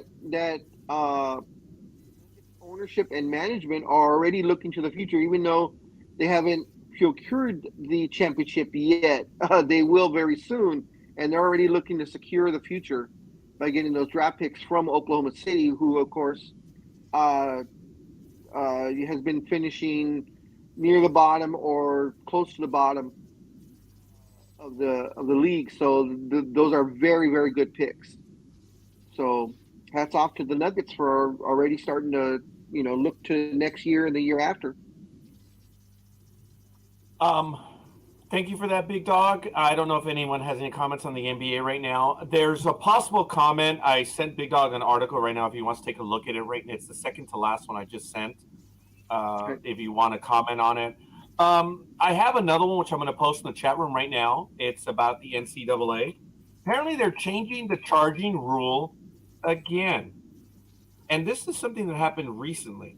Everyone hates the charge rule. Nobody understands the charge rule, which I don't understand. It's very easy. Big Dog will educate us on what the charge rule and what the blocking rule is. Actually, Big Dog, will you please tell us what the charge rule and what the block rule is right now? Because apparently, as per this article, no one understands this rule. Simply put, you're guarding the guy and you're in front of him. So if you in place, not moving, and your feet are planted, and you're outside of the cylinder under the basket, they can't essentially push you out of the way. Either with the dropping of the shoulder, or if they're running in for a layup and they just crash into you, as long as you're set, you have your hands up, and your feet are set, technically, it happened because they don't call it. It's a charge. A block is if your block. It's called a block if your feet are still moving, or a la Kareem Abdul-Jabbar would turn to the side and not want to take the hit into your chest. So you have to be in front of the person with your feet set. They've missed a few. Rule. Yeah, it's a simple. Well, so we would think. I have one for you, Scorekeeper. What's a catch? Hey, don't be a dick. You would think that's the simplest rule in the world, a catch. Tony, what's a catch? 5 years later, we still don't know. And Gil, what's a catch? Tony, lethal migraine. Jay, come on, what's a catch? You know we've been talking about that. That's not just us. What is a catch in the NFL? Come on. All right, so don't be a jerk, It's absolutely hilarious. The charging rule, Dez did not complete the catch. Hi, Anime Girl. Hi. That one's directed at you, but that's all right. Appreciate that, Tony. I was reading the article and I thought, this is about as clear as a bucket of mud. It's like an Englishman trying to explain the offside rule to an American. It just doesn't work. Okay. Now, are you talking about the second article that I posted which is now I posted for everyone to see? Yeah, the charging one. That one. Yes. Okay, before we go any further, you deserve to know the text of the new rule. And I asked Big Dog to describe it because he did. He's played the game, he knows the game, and he knows how to describe it. So, this is, I'm sure the exact wording will be churned up a little later for the rule book, but the release says, under the new rule, this is the NCAA, a defender will have to be in position to draw a charge at the time an offensive player plants a foot to go airborne to attempt a field goal. If the defender arrives after the defensive player plants a foot to launch toward the basket, officials will be instructed to call a block when contact occurs between the two players. For clarity, when the rule book says a player has to be in position to draw a charge, it means that he must have to have 2 feet on the floor facing the opponent. To my knowledge, that hasn't changed. The basic nature of the rule hasn't changed. You can only draw a charge from the dude you're guarding. If you're a help defender, a player cannot be considered the dude you're guarding if he has to already put his foot down to lift the shot attempt. I like that. That was actually well done in the article. That's funny. Up until that point, when he says "dude," that's cool. I was about to say he actually uses the word "dude" in the article. Yes. Yeah. There's humor to this writer. Joel D posted at SB Nation. I like that. It's very professionally written, and then he goes to that. So he says, I think this is a good thing. The lesser the incentive for a defender to slide under a guy who is trying to score, the better and safer the game will be. I'm all for an offensive player not being allowed to just bully his way to the rim through this guy. But if a secondary defender is coming over to help, it makes sense to me that he should have to make a play on the ball rather than just hold himself and fall down. So it's good. I like that. I appreciate that. The guy has a sense of humor in the article. So, it is difficult. The NCAA is changing the rule yet again. We'll see. Speedy, have any comments on that? No, I do not. Anime Girl, did you want to add any more? No, I can think of. I mean, I've played basketball once or twice, but the rules always eluded me, shall we say. I don't know if Tanya was a forward or a guard in basketball when she played. Nothing personal. I just don't see Tanya as a center, but you never know. She went dark. I know she's busy. That's why I took a shot at Tanya on that one right now. But Big Dog, I think when he played, we lost him again. Damn, he's having problems. Big Dog was a Shaq growing up. He didn't have the speed of Shaq, but Big Dog was he was a force up the middle. Big Dog was a center. I was a nothing in hockey. I was the 7th guy on the team. If I would have been anything in basketball, it would have been a guard, and it definitely would not have been a scoring guard. I was talking about when you played, Big Dog, when you played basketball. I said that you were comparable to Shaquille O'Neal without the speed. You were a center. Yeah, I had some speed. I didn't have a lot of speed. I had some speed. Well, right, but Shaquille does have speed for his size. Oh, yeah. Yeah, and that's all I'm saying. Big Dog would play center. I think he could get away with playing forward, too. And then while you were coming back, I was saying that if I was on a basketball team, I would be a nothing. I'd be the 7th player on the team. I'm garbage time. That guy. No. But if I actually did play, I would have been the passing guard, right, Big Dog? Definitely not a shooting guard. So you would have been the point guard. Yeah, if anything, yeah. Oh, and your scorekeeper, and as your other persona, we could call you like CP3, so we could call you the point guard. Point guard. Wow. In my other persona, CP3. Wow, I might be okay with that. Coffee's going crazy. Only college sport I watch is hockey. Fair enough. Shaq had speed. When was that? Young man. When you look at the size 2001, 2002. Yes, when you look at the size of Shaquille O'Neal, He was fast for his size. That's all I've ever stated. So That it's a was well refrigerator, understood, but right? you know. Uh-oh. Fun fact. Yes? Here we go. I worked at American Eagle in Soho at the American Eagle Outfitter store. He walked in. He walked in. Oh! I was like at his freaking kneecaps. I was about to say, Tanya, because you are a petite person. I would I am love to have very seen petite. a picture of that. I am only 4'11" and a half. I thought So- I mean, all kidding aside, I thought you were like 5'2". Over 5. No, my sister got the tall jeans. Yeah. But what I lack in height, I have in creativity. Are you a you Smurf by do. chance? Smurf. Actually, I was Smurfette for Halloween one year when I was a kid. Cool. I bet you look cool in blue. with Shaq, did you help him, or he was just in the store? Did you interact with him at all? No. I was like, oh my God, it's the Jolly Green Giant. What the hell? He's a big guy. He's a huge guy. Mm-hmm. Big Dog, how big was 6 what? Or was he 7? Shaq was 7'1". Oh, mother of 7'1" and listed at 340, although everybody thought it was closer to about 380. Okay, Coffee, yes, you're right. On the defensive end, it would take him a while to get there. But what everyone acknowledges about Shaq is when he was on the attack, he was fast for his height. I don't want to be argumentative. It was well known for his size. When he was he was fast, man. On But the that's offense about for it. his Yes. for his size and weight. That's the critical part. His weight. He was one of the fastest big men. Gesundheit. Let's do. Sorry, thank you. Salud. Gesundheit. He was one of the fastest big guys at his size, in his prime.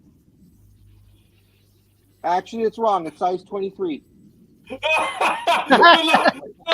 Seriously. But no, yes. But think about size. I laughed. Size 22, which apparently holds 4 full cans of soda. That's funny. I like If that. I'm not mistaken, I believe it's size 23 5E shoe. What the hell is that? Maybe. He's a Wow. big man. Doesn't wear shoes. It just keeps the bloody boxes to come in. Okay, folks. I don't mean to be an a-hole, and it might come across that way to the Big Dog, and I apologize. But when LeBron, I posted the picture. I don't know how you was this. Microphone's gone again, Roger. Shit. There we go. Now you're back. You're back. You're gone again, boy. Hopefully it's back. Yo. Okay. See, it's the leads. It's the connectors on that. So Mhm. anyway. So what was that about LeBron? When LeBron James broke the record, and all props to LeBron James. You know, we've already been down that road. His kids were at the game, and people have been talking about the goat, whatever. And I posted the picture. They were wearing what, Big Dog? What were they wearing? They're wearing Jordans. The conversation of the GOAT is over. LeBron's kids were wearing Air Jordans. Yes, Tanya, you didn't see that? I posted that one on sports. I didn't even put a caption, or maybe I did. It was just like, oh, look. That was funny. There's no conversation about the greatest player of all time. In relation to LeBron. You're right. There is no conversation. But we all know who it is. And who is the greatest basketball player of all time, Big Dog? I have now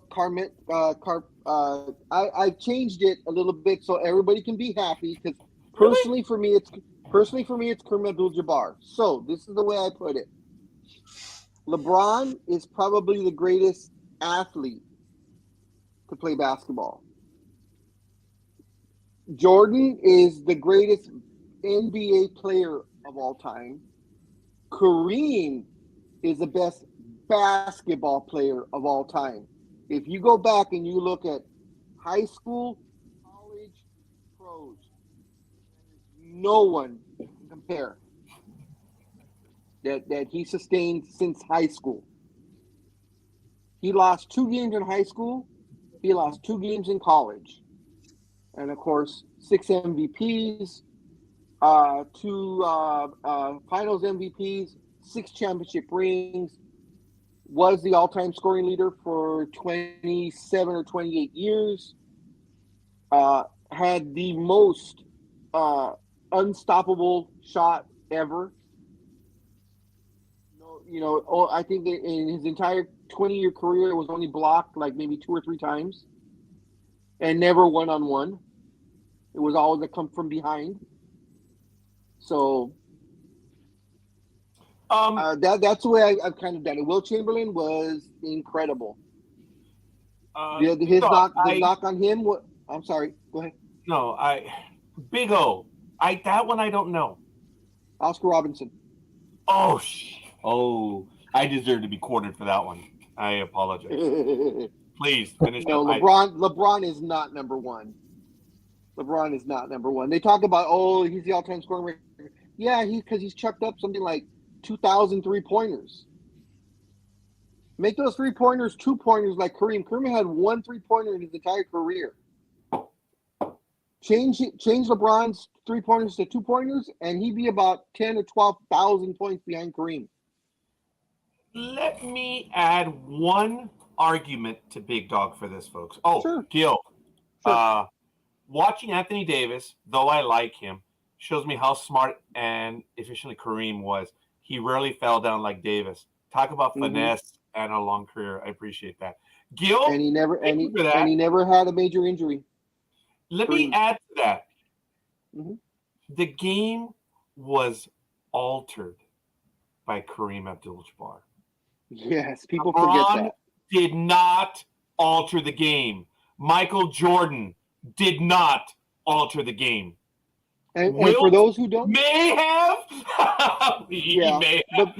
But for those who don't know what you're talking about, Scorekeeper, enlighten the world as to what the rule change was. Oh, Big Dog, I thank you for throwing that to me. No, I'm adding to your argument. Please eloquently state it. Folks, pay attention. The game was altered by one man. Big Dog. He was so dominant in high school that when he committed to UCLA, the summer that between high school and college, the NCAA banned the slam dunk because of Kareem. Of course, they said it was for the safety of others, but it's weird that as soon as Kareem left college, within 2 years, the dunk was back again. The dunk was for to give everyone else a chance to guard Kareem. So, but that actually helped Kareem because it helped him really finesse the skyhook, where he could shoot it from any spot. I've seen Kareem shoot a 22-foot skyhook just inside the 3-point line and go in like nothing. And he was ambidextrous with the skyhook. It wasn't quite as good looking with the left hand because he was right-handed. But boy, if he got into that little swinging motion, you were done. You just hope you missed Big Dog? I just had an epiphany. Maybe LeBron is the greatest of all time because he's altered the game as well. Because they're changing the flopping rule because of him. No, I'll go with that one. Okay, I'll go with that. Tanya, I know you were busy. You didn't hear. Okay, oh yeah, you did get it. Thank you. I was kind of wondering because I was like, "Where are you going with this one?" I know you're going somewhere, but let's. Are you implying LeBron's a flop? Well, okay. LeBron is the biggest crybaby in basketball. Every single shot that he misses. And I'm too old school. To me, shut up and run down court. Play some defense, maybe. Look at anybody that any Gen Z, Gen X, not Gen X, Gen Z or Gen Zeros, whatever the hell you guys want to call yourselves now. Go look at tapes of just not just Kareem. Look at players from the '80s and all the fouls that they had to endure. Yeah, man. And all they did was go back the other way. And if you put any of these guys, any of these divas, especially LeBron, you put LeBron in the '80s basketball and put him against the Bad Boys of Detroit in the late '80s, he would be in the fetal position in the corner crying. Oh my God, yeah. Well, that's interesting. If we take the LeBron growing up today, yes. If we take the LeBron, that's why I hate playing this. I actually played that game. Played that game. I've talked about that. You are a creature of your era. If LeBron would have been around, well, it's still a psyche. I don't know. It's interesting to think if he would have grown up with those same attitudes and stuff. Wow. Hey. If he would have played in the '80s and grew up in the '80s, not just transferring from now to then, would have been a lot tougher. He would have probably be in that GOAT, legitimately in that GOAT conversation. Yeah, I don't like playing that game. Sorry. The man's physical abilities are beyond reproach, and his regimen off season to keep his body in as best shape as possible after 20 years is beyond reproach. I do not deny that. But he cries too much, and that's just the way it's been cultivated now in the NBA. You cry after. Look at Luka Doncic. Also, Luka's become a big crybaby the last 2 years. I know he's only been in the league 4, so it took him about a year and a half, a season and a half to 2 seasons to learn that. I should cry in every call. We were getting away from that, and now it's come back. Yeah, big time comeback. Yeah. I mean, it's not that it was gone. It went away for a little bit. LeBron only became just okay in crunch situations in his later career. He was notoriously early on for failing in the fourth quarter, opposite of Jordan, Magic, and Kobe. Gil, about a minute before you posted that, I was thinking of that famous joke. Big Dog? The three quarters? Yes, please. Why don't you ever give LeBron James $1? I don't know, Big Dog. Why do you never give LeBron James $1? Because you only get back 3 quarters. Come on, Speedy. You heard that one, Tanya. You heard that one before, right? Come on. Oh, sorry, Tanya, a bit busy. Why don't you ever give LeBron $1 to make change? Oh, she hadn't heard it. Big Dog, please. Because you only get back 3 quarters. From him. See, that's genuine. We know it to be true. So, Gil, when you made that comment, I was thinking of that joke. Yeah. And the comment by Gil that you had posted, what he was saying, it was very apparent, especially this season, because LeBron had the ball the last 2 possessions of the game, when they got swept. The team lost by 2 points, and LeBron had the ball the last minute and a half, and he blew both shots. And the thing is, with LeBron, over the last 3-4 seasons now, the ball dies in his hands. He brings it up, or you pass him the ball, and he dribbles at the top of the key, about 35 feet out, and waits till the shot clock gets down to about 7 seconds, and then tries to initiate the offense. By that time, it's too late. And he does it every single time. So when people were asking me about LeBron, I was like, maybe I wouldn't mind him getting traded. The ball runs better when he was injured. When the Lakers made their comeback, those last 26 games where they got themselves into the position to get into the playoffs. LeBron was gone most of that time.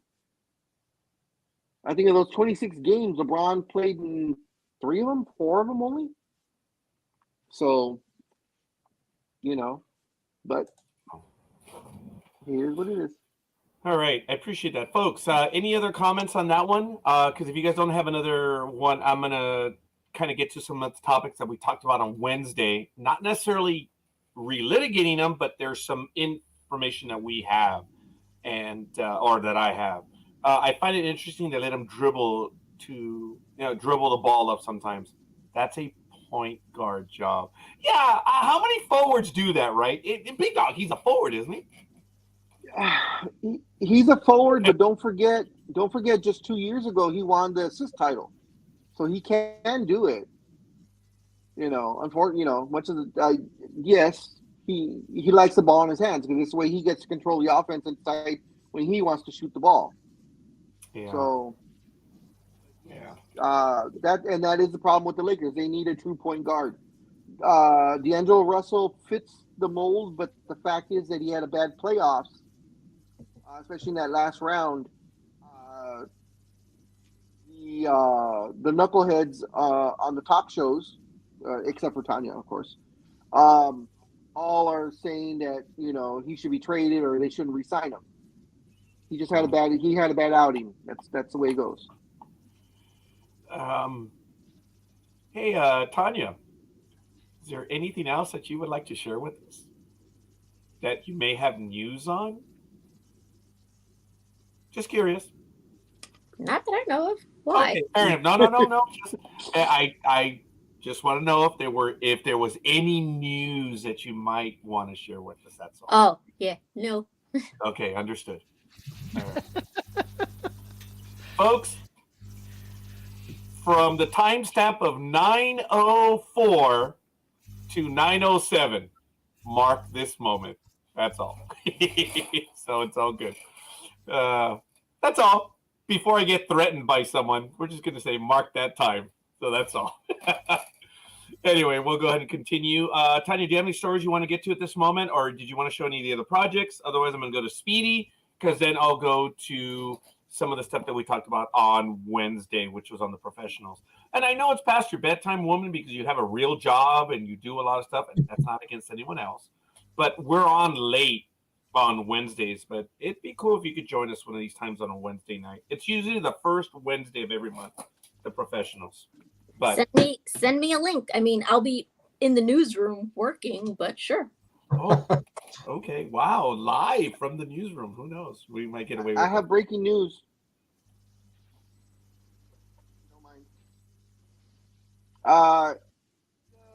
Swiatek wins back-to-back French Open titles, beating Carolina Mochova 6-2 and 6-4. That's to her. Excellent. Beautiful update. Appreciate that. Okay. Speedy, any stories you want to get to? Yes, I have lots. I mean, what is happening right now? I know Big Dog has been following this along as much as I have, because I have to say something to Ryan Clark from eWrestling.com, because this week he said, just, friendly weekly reminder, my opinion, but NXT is now awful. That's it. That's the post. Good night, Ryan Clark. And I said, well, right. I agree with you. I actually agree with Ryan Clark now, after all these years. We need to show up like Shane did and be like, we just bought the rights to NXT. We're going to go back to gold and black, because Battleground, they always do a phenomenal job with NXT pay-per-views, but this one sucked. I enjoyed the AEW pay-per-view better at the movie theater, because we didn't expect Jay White to come out at the end, right? I mean, who thought that would happen? And then Jimmy Corderas posted a YouTube video talking about how the new black belt is not worthy enough to be a contender. And now they're like, Triple H goes, well, I think I'm going to start unifying all these titles. Well, like what you talked about a couple weeks ago, right, Big Dog?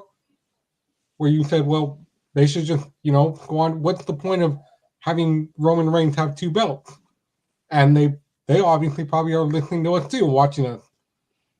So I think things are coming to a point, because they gave Roman the new belt, the gold-colored belt, which is a beautiful-looking belt. But the problem is they didn't take the other two away. No. And that was the difference because Asuka got the new gold belt yesterday on SmackDown, but she had to turn in her other belt.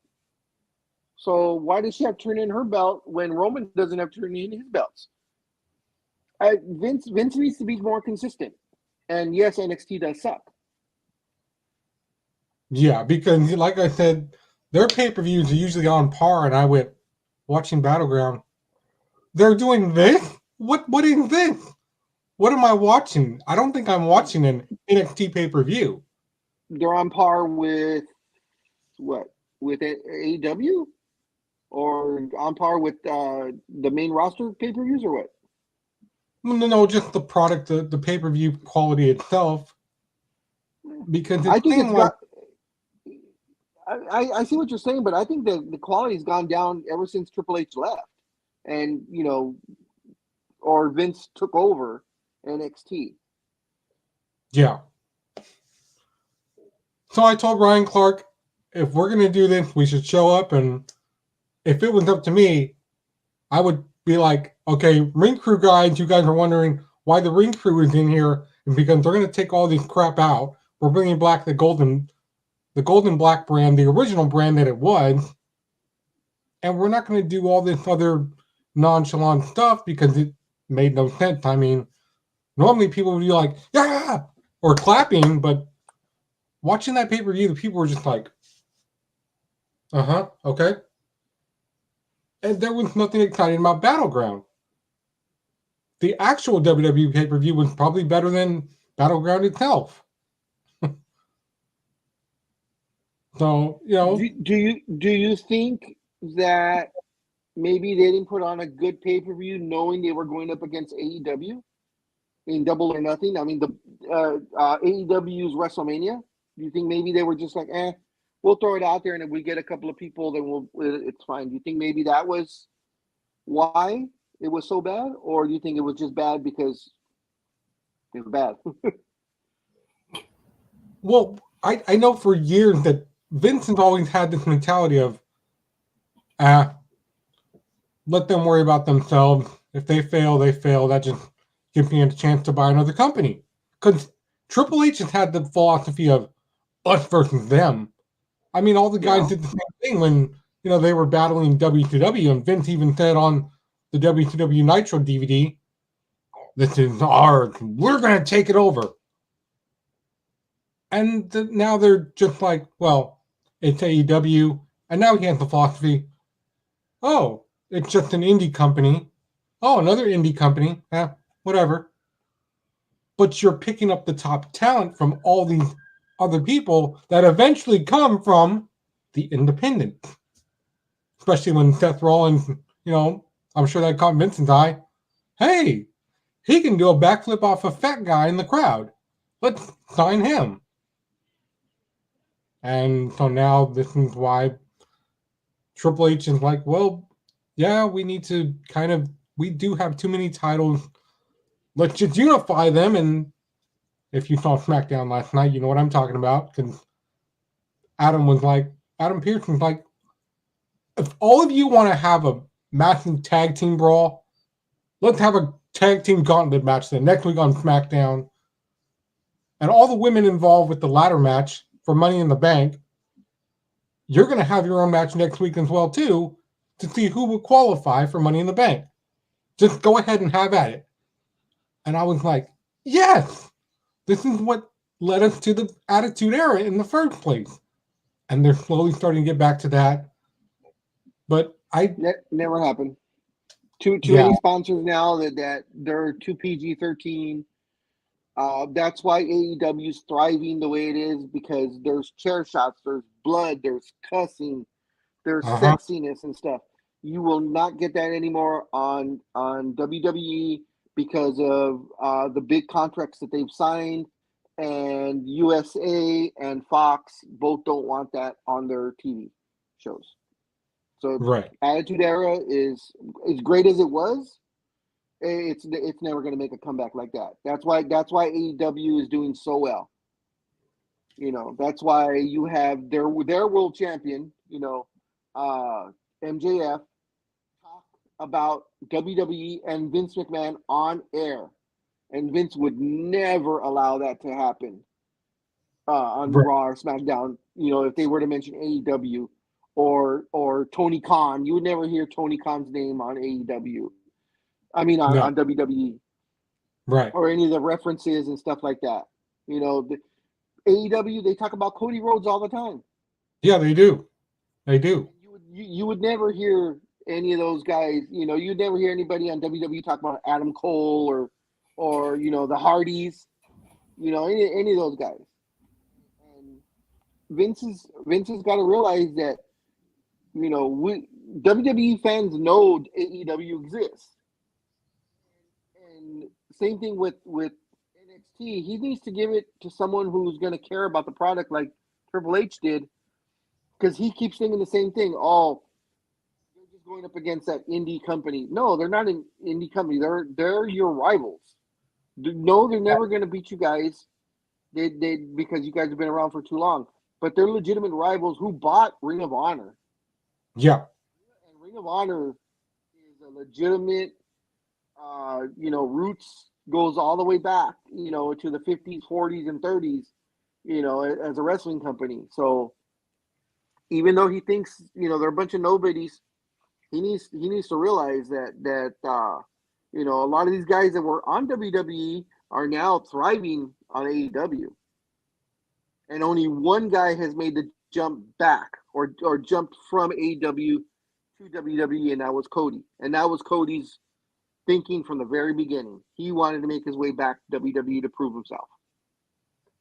But Yep. other than that, there's been no major jump from AEW to WWE. But the other way around, there's tons of them.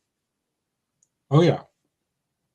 And also because, you know, on Tuesday the Iron Sheik passed away. Yeah. So Full life. That was one crazy guy. Hilarious interviews though, late in life after he retired from pro wrestling. But he led a very interesting life. You know, grew up in a small, you know, farmland town in Iran. Became a wrestler, I guess in the high school level or whatever, and then of course was in the Olympics or tried out for the Iranian Olympics. I'm not sure if he made the team in Iran, but I know a couple of years later he defected to America and was actually the coach for the Americans wrestling Olympic team, I think on 2 different occasions. And then of course then entered professional wrestling, and of course, you know, he had one of the biggest upsets in history when he beat Bob Backlund. yeah. And then held the title for just a short few months. And of course, that was the birth of Hulkamania, when Hulk Hogan came in and saved the world from the Iron Sheik and all the bad guys of the world and blah blah blah. You know, it was perfect. I give Vince his props on that one. He handled that perfectly. And Iron Sheik reveled in playing the bad guy. But from what everyone has talked about, what I've read and seen, he was the nicest guy away from the ring, a devoted and loving husband. I think he married his wife in the mid-'80s, and they remained married till he died. And he had, I think, 4 or 5 kids, multiple grandchildren, and they all said nicest guy in the world. So Yeah. it was sad to see him go. Yeah, he made history, definitely. I mean, Yes, he did. You know, there are times years. when I don't know who you guys are talking about as far as the wrestlers and stuff. And when I saw him, the announcement pass away, I was like, man, I know that one. And I remembered the name and the character, but hearing you guys talk about some of the stuff he did, especially the interviews after the fact, I was like, oh my God, that's right. Yeah. He showed up on Jerry Springer a number of times. It was yeah, hilarious. Oh, yes. man. That man had a sense of humor, dude. Yes. Yes. Big Dog, did you ever get to meet him?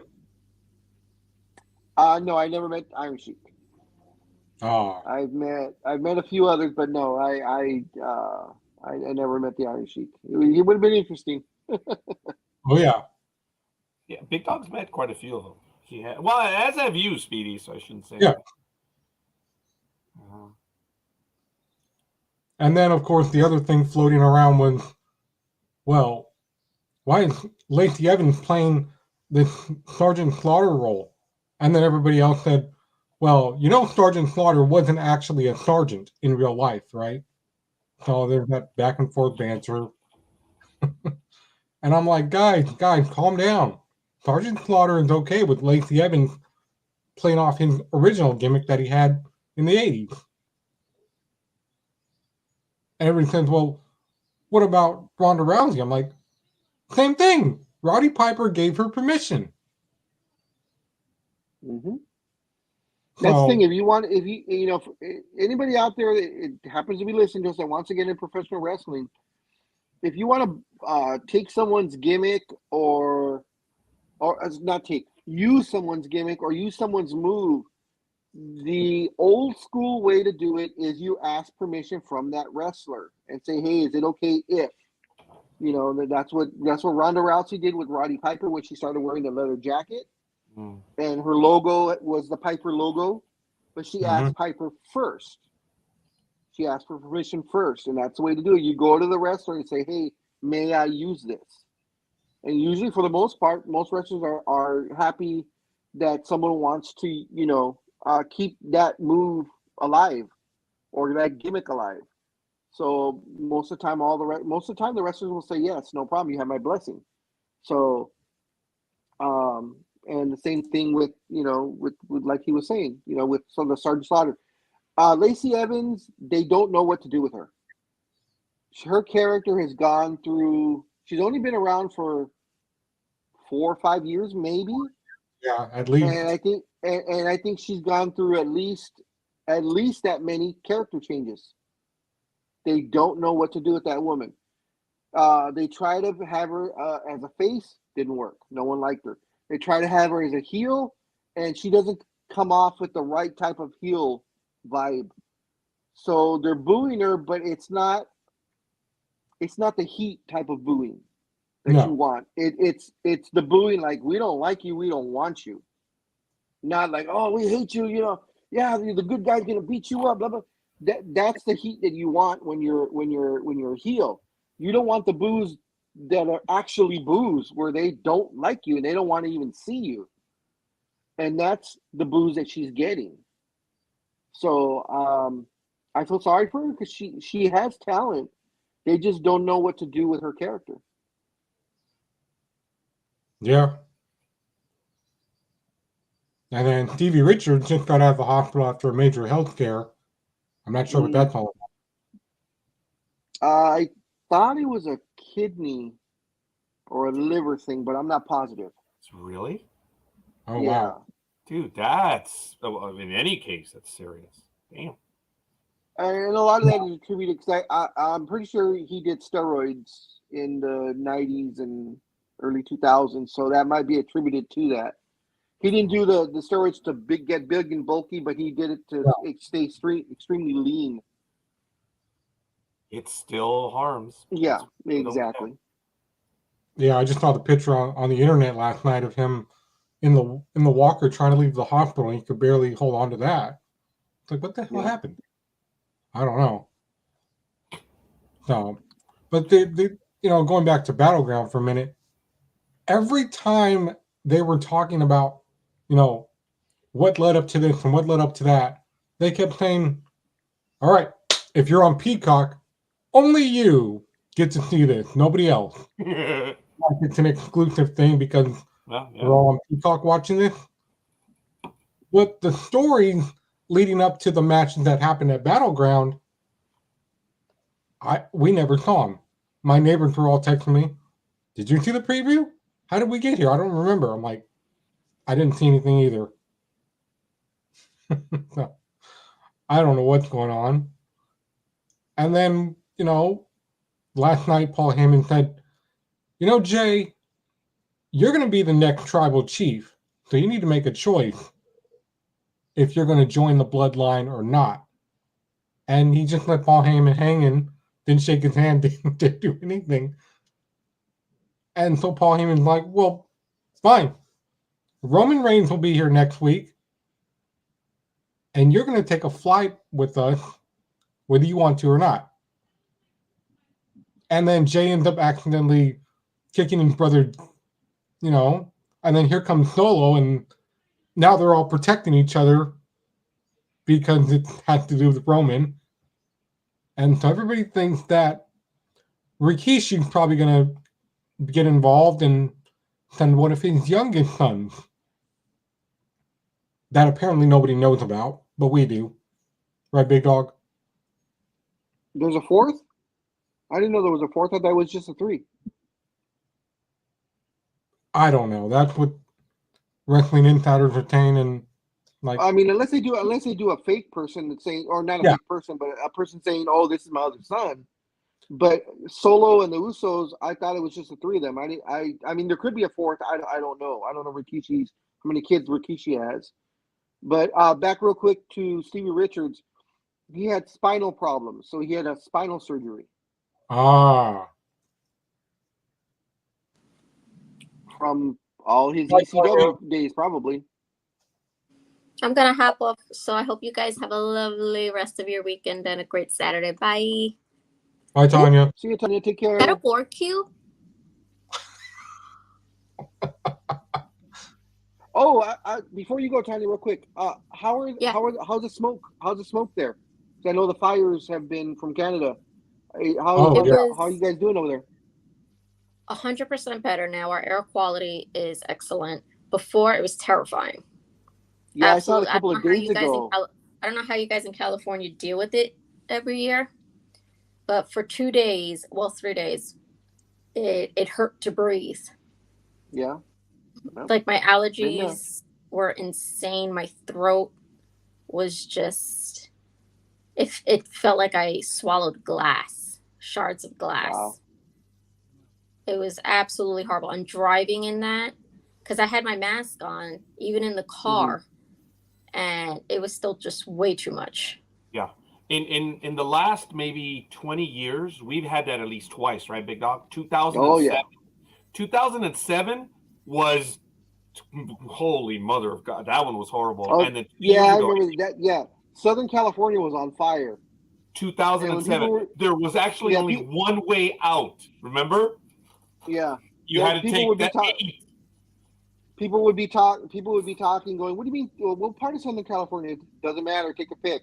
San Diego, LA, Malibu, Inland Empire, Orange County. Everything was on fire somewhere. Yeah, yes. Everything was on fire somewhere."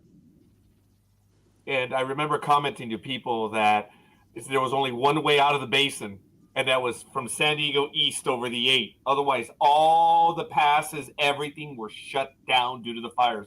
I remember saying, and I thought I told Big Dog, I hope collectively LA doesn't realize that we're trapped. There was no way out. There was only one way out, and that was south of San Diego over the mountains into California. That's crazy. Yeah. Thank God no one realized it or didn't think about it. But yeah, Tanya, thank you. I just want to show you that one real quick. I found it in the She don't. Yeah, I found it in the closet that I had, and I brought it over here. I had it up there, but I was blocking it. Like a pendejo. Tanya, I just have to say that we had rain here in Northern California Monday, Tuesday, and Wednesday, so hopefully it made its way up to Canada. I hope so. Well, I thank you for commenting about that, because the Belmont Stakes will be today after all, because of the change of weather. Tanya, I sent you an image on one of your Facebook page. I think did you get it? Stand by. I have so many tabs open right now. Okay, no problem. It's just one that I had. I thought I'd ask if it was possible to put on a Tumblr or something. Oh, so she sent one to you already. Okay. Good stuff.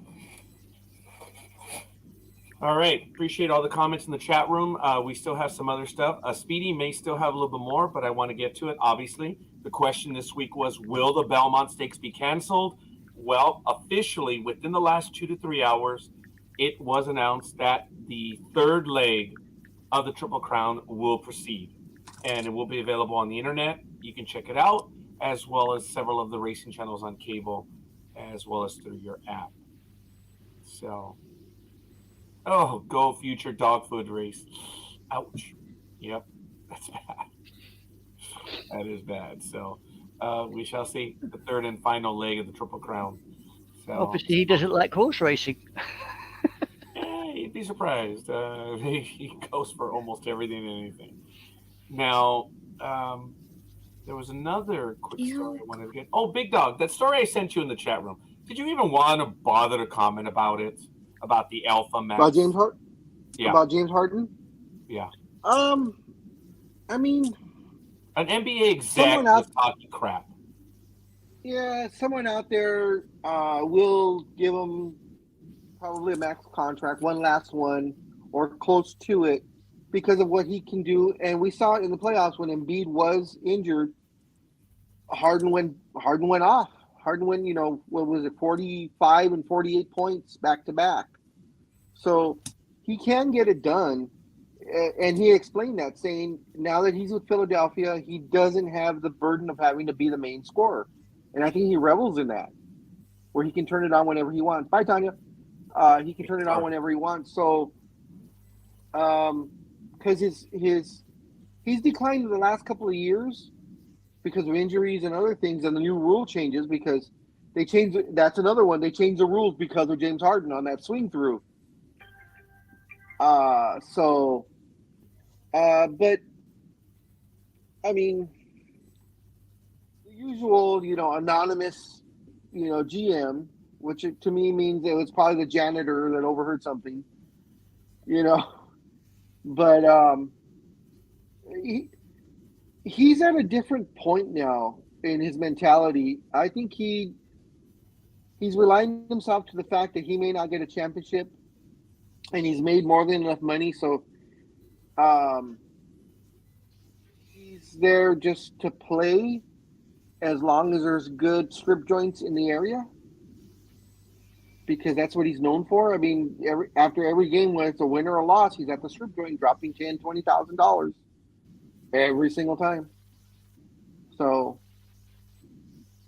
that is James Harden.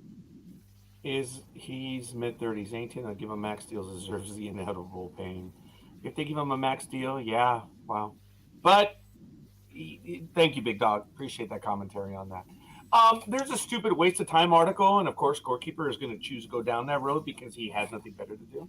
But apparently, the internet has gone crazy over the Rays' Tyler Glasnow.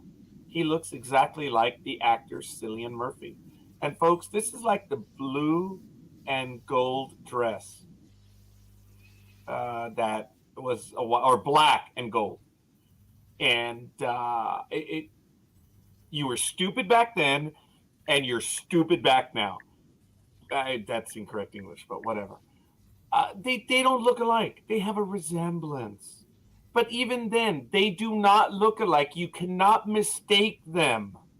But, of course, Twitter had nothing better to do. And, hey, whatever. He has a resemblance. You will not mistake the two because the hair is different. They have facial features, which can look, but no. But it's okay. You guys, hey, whatever.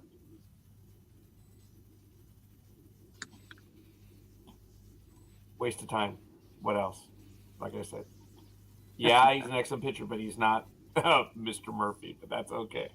Like I said, it's not the same, but it's okay. Some people just have nothing better to do. So, all right, I do have some other news, but it's all kind of minor. Last week, I had an athlete commenting on Governor Ron DeSantis, and Stephen A. Smith recently also took a shot at Ron DeSantis. I am not a fan of Stephen A. Smith in any way whatsoever. Neither am I. Yeah, but at least Stephen A. Smith was a little different in his comment. And he took a shot at DeSantis. And I'm not going to say this is how you do it. But people calm the F down. Okay? So look. Whatever... Stephen A. Smith has been talking about, he lives in New York and why would he go anywhere else, but he wants to, whatever. But he's down in Miami right now due to the championships. And he says, after saying everything he loves about the Miami area, Smith took a shot at Florida Governor Ron DeSantis. Quote and unquote. I'm not going to say this is how you do it, but look, he obviously had an opinion to share, and this was it. It would be a lot easier to move if Ron DeSantis wasn't the governor, the way he's been acting lately. Unquote. Done. That's it. Okay? We all know how he's been acting. And Stephen A. Smith kept it simple. Not saying that's how you do it, but I will give Smith props on saying it that way. Other than that, shut the hell up. It's politics. Don't bring don't bring politics into sports, and vice versa. Just leave it out. Okay? The athlete last week railed on DeSantis and was talking about all of the different things. Like, dude, let it go. Let it go. Keep it out.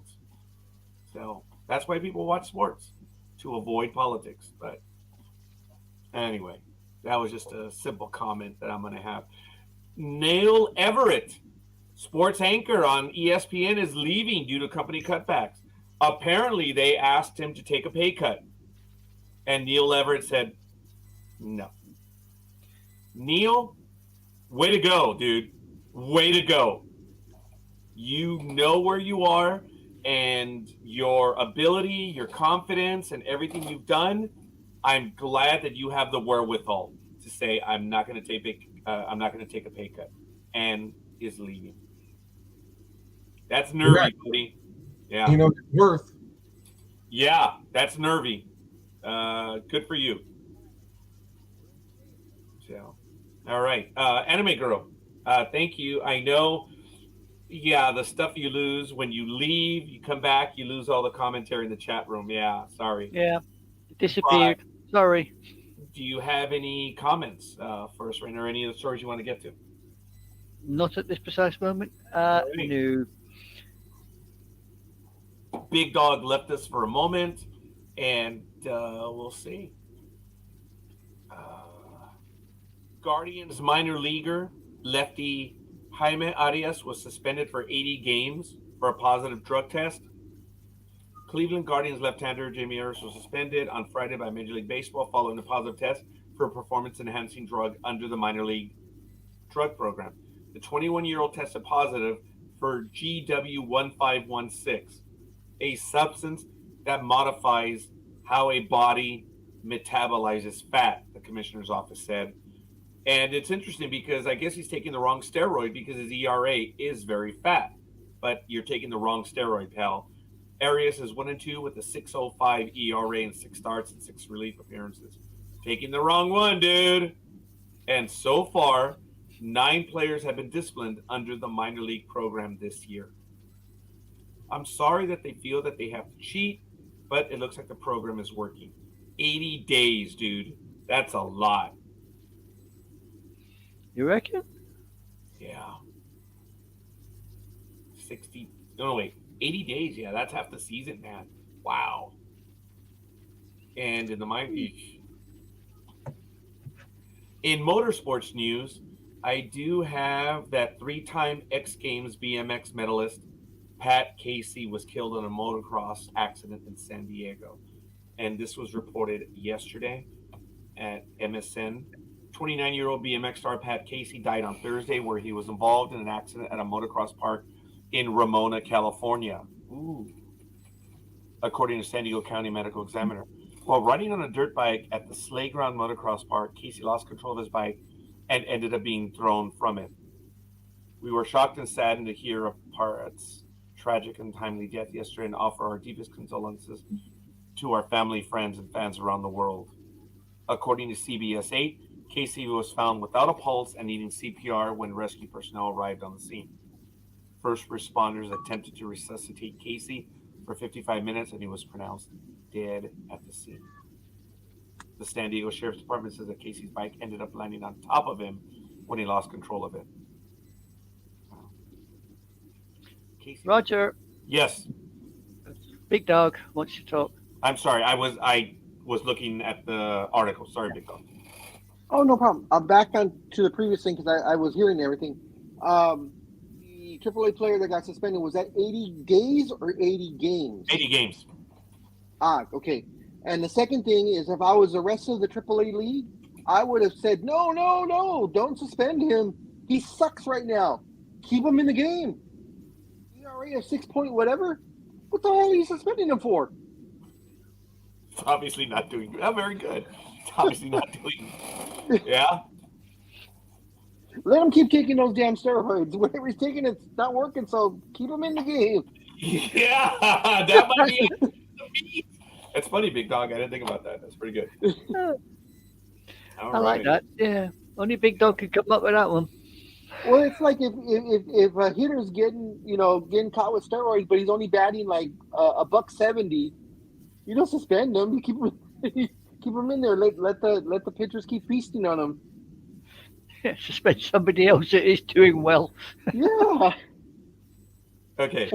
Maybe, How does metabolizing fat constitute as a performance it's you're taking the steroid. That's why. It's an illegal substance. We didn't say anything about performance enhancing. It's a banned substance. Period. Yeah.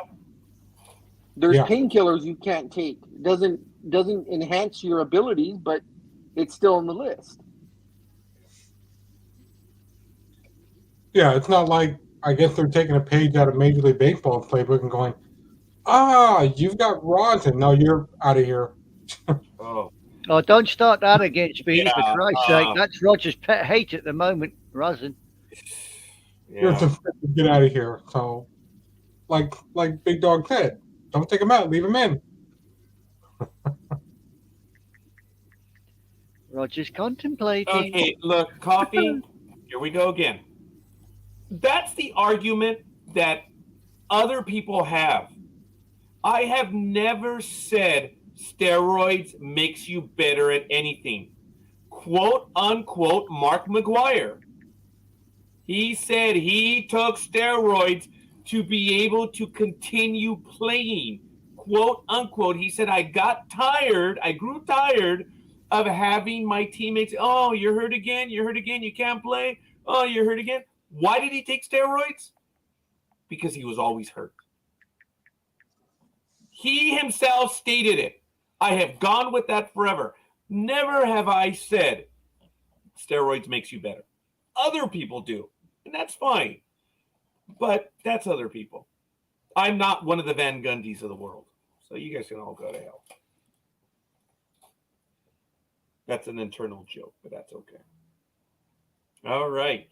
I do have news. Unfortunately, this is in the MLS. The question is Chicharito Hernandez's era in the MLS over? The Mexican star did receive some terrible news. Go ahead, Big Dog. Yep. That injury that I believe was sustained yesterday. And it was a nothing injury. He was trying to, make a move, and he blew his ACL out. And I guess that was a preliminary rule.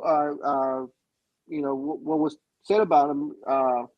And now I guess they're saying that it was a complete tear off the bone.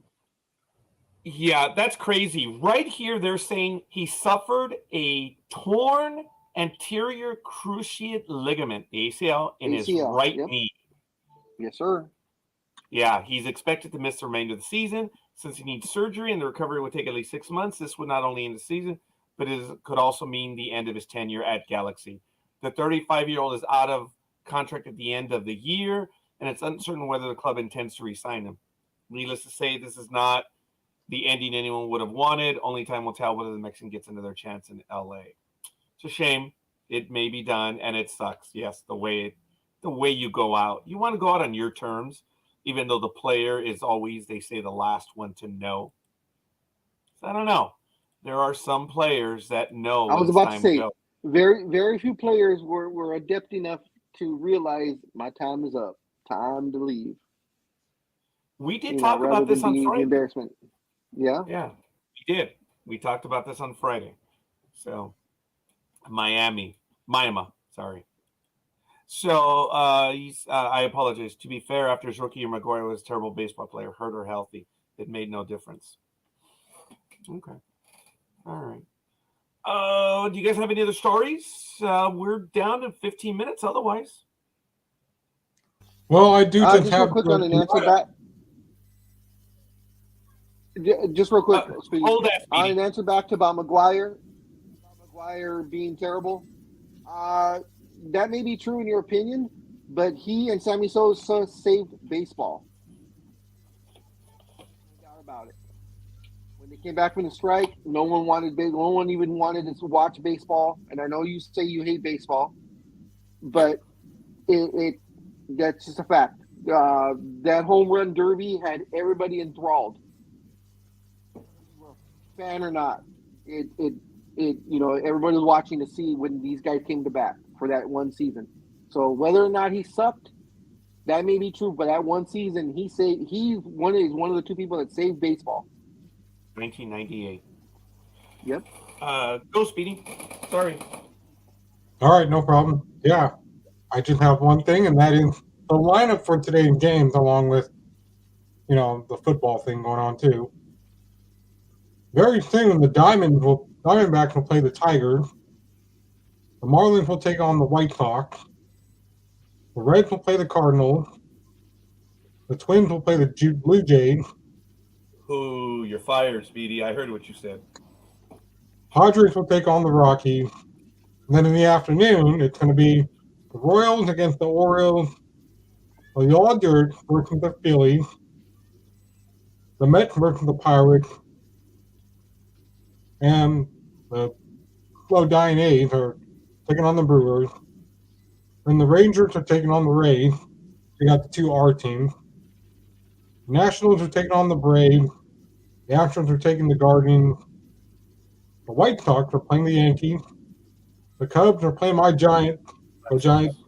Or the Red Sox are playing the Yankees, not the White Sox. And the Mariners are taking on the Angels. And that's all the games today. Are the Angels at home or are they in Seattle? Good question. I thought they were home, but maybe not. Okay.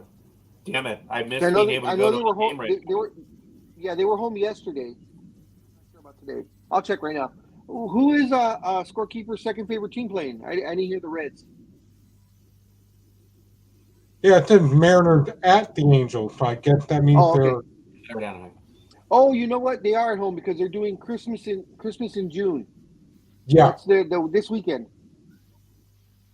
Yeah, they're giving away like ugly angel Christmas sweaters and shit like that. My neck hurts, man. The sheer look of disdain when I said Christmas in June by you, Scorekeeper, so good. Why I couldn't fake that. I couldn't fake it. We have that, and then they also, for the kids, they also have Christmas in July. Up there?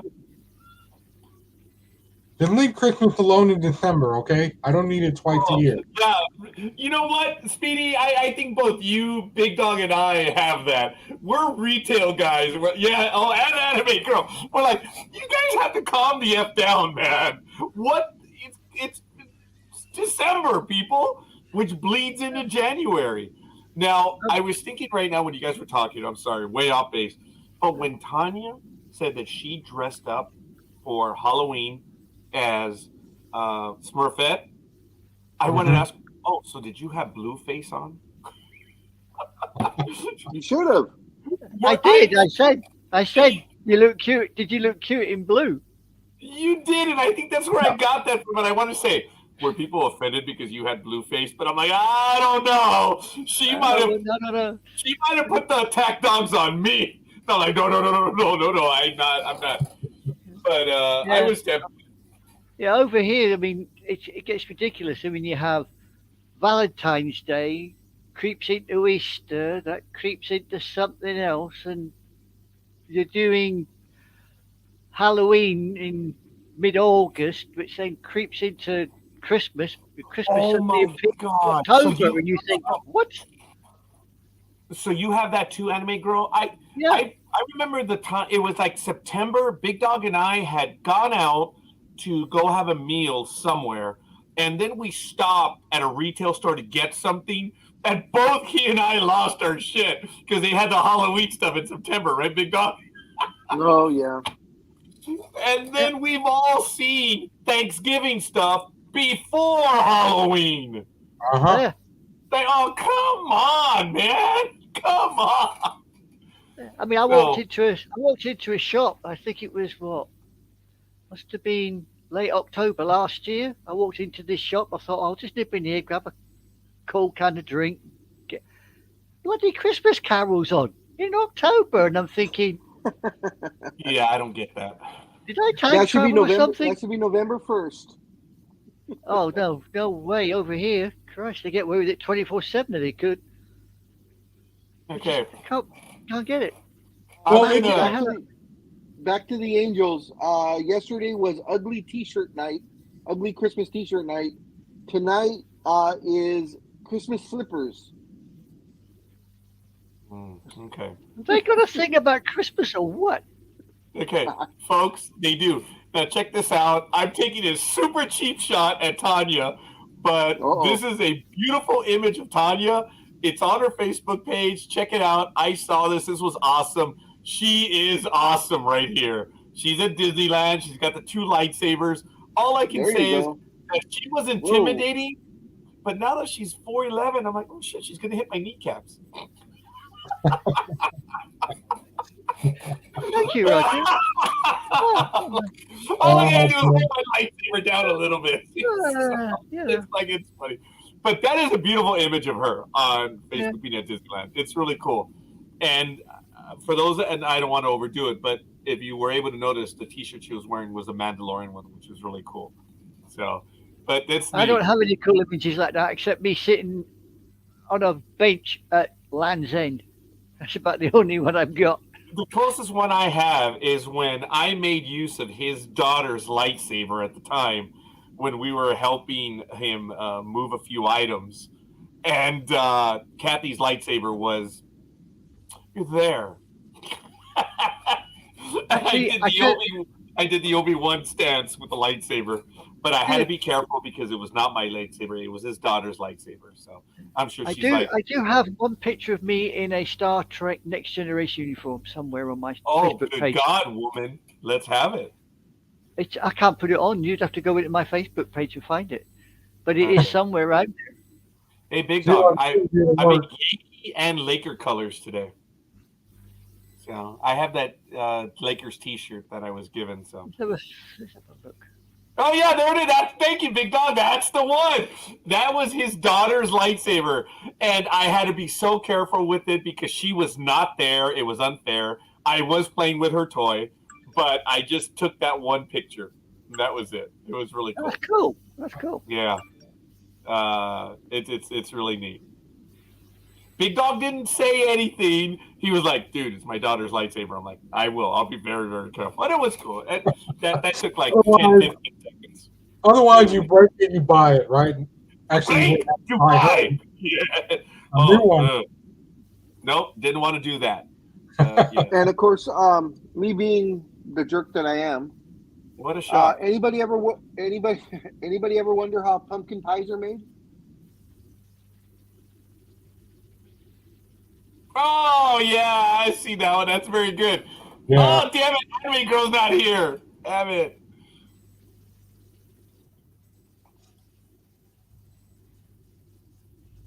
So to mess with Tanya a little bit, to creep her out, I just liked the image. Facebook. It's like, what the hell's he doing? Oh, that's an old picture. Oh, you were so dead. Yeah. Yeah. So it's all right. It's fun. She's so cool though, and everyone is here, folks. This is one of my favorite pictures of Scorekeeper. Oh my God! I don't know where that one is. I don't know where that's in Southgate. That is in Southgate. That is in the old office. And folks, that one was almost perfect. Yep. Yes. I was given that fathead by Cliff and took that image, and even Big Dog said, oh my God, you lined it up perfectly. That was a one-shot image too. I was fun. do not have that one. We only took one shot of that one, and it was almost perfect. I will That was send it me. to you right now. I appreciate that. Or you can You just will. post it again. But yes. All right, folks, we're down to about 5 minutes then. Any other last thoughts or are going aways? Because we're pretty much done. I think Speedy had more wrestling, but I'm not positive. I'm so sorry. Speedy, do you have more?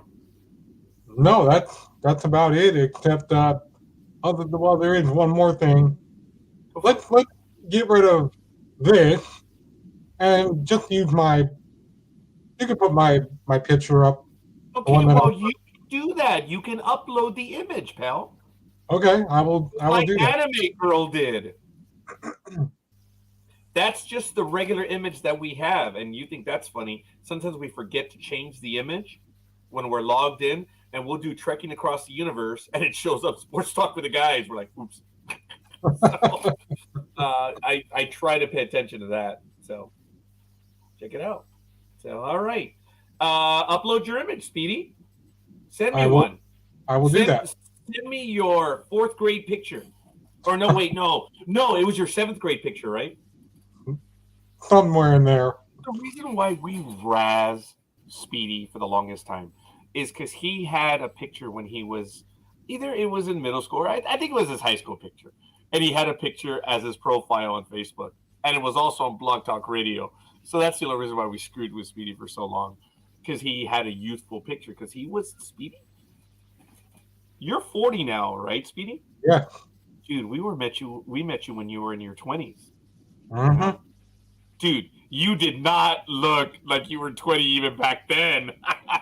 You always did look younger. You have a youthful exuberance about you.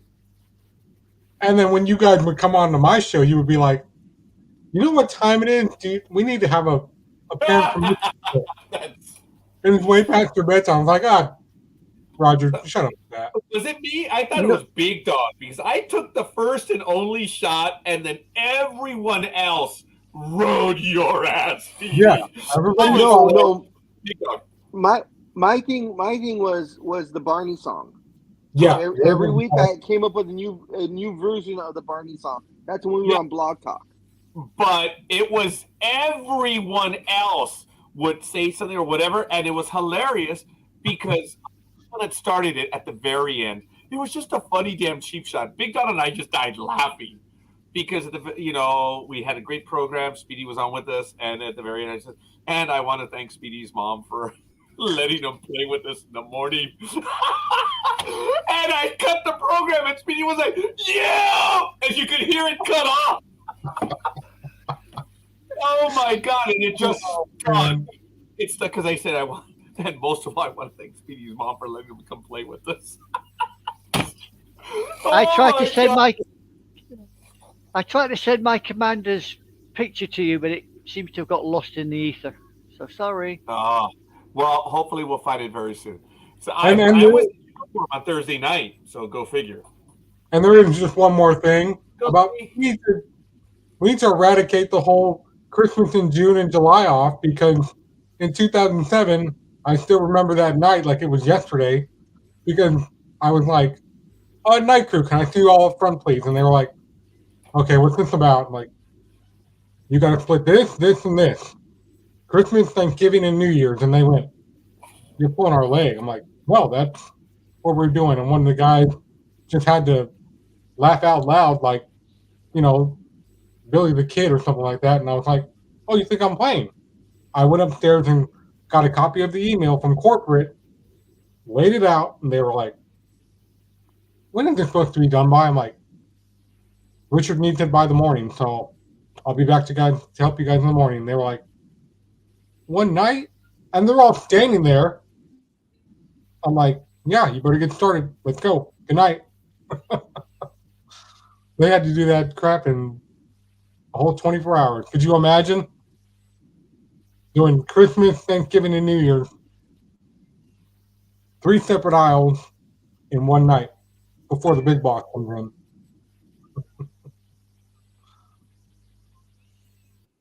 Scorekeeper will be like, and you just left him there? Hey, you're still not done. Yeah. Left me silent. All right, fair enough. Appreciate it, guys. Okay, I think I'm gonna have a. We'll probably have an announcement sometime this week on a GoFundMe drive for someone that I know. So I'm gonna talk to the individual, the real person, and like I said, I know of someone. So, folks, we do have that coming up, but we also have news that we will be debuting another program during the week, and the program will be from a armed forces veteran. Will be joining us to do a program where he will be reaching out to other veterans, and it should be a wonderful program. We're looking forward to it. That will be happening within the next month or so. So we're really excited about that. We'll see what happens. But all right, Gary Sanchez, dude, is going to win the National League Player of the Month. Yeah, about time. All right, folks, sports talk with the guys. I think that's going to be it. Big Dog, take us away, please. All right, guys. You guys all have a safe and fun weekend. Enjoy your sports, or enjoy your time with your friends and family, or by yourself. It's all up to you. But if you do go out, don't drink and drive. If you're gonna, like I said, if you're gonna drink, don't drive. Call an Uber, call a Lyft.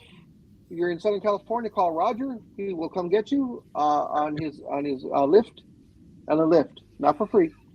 But be safe out there. Don't get behind the wheel if you're drinking, guys.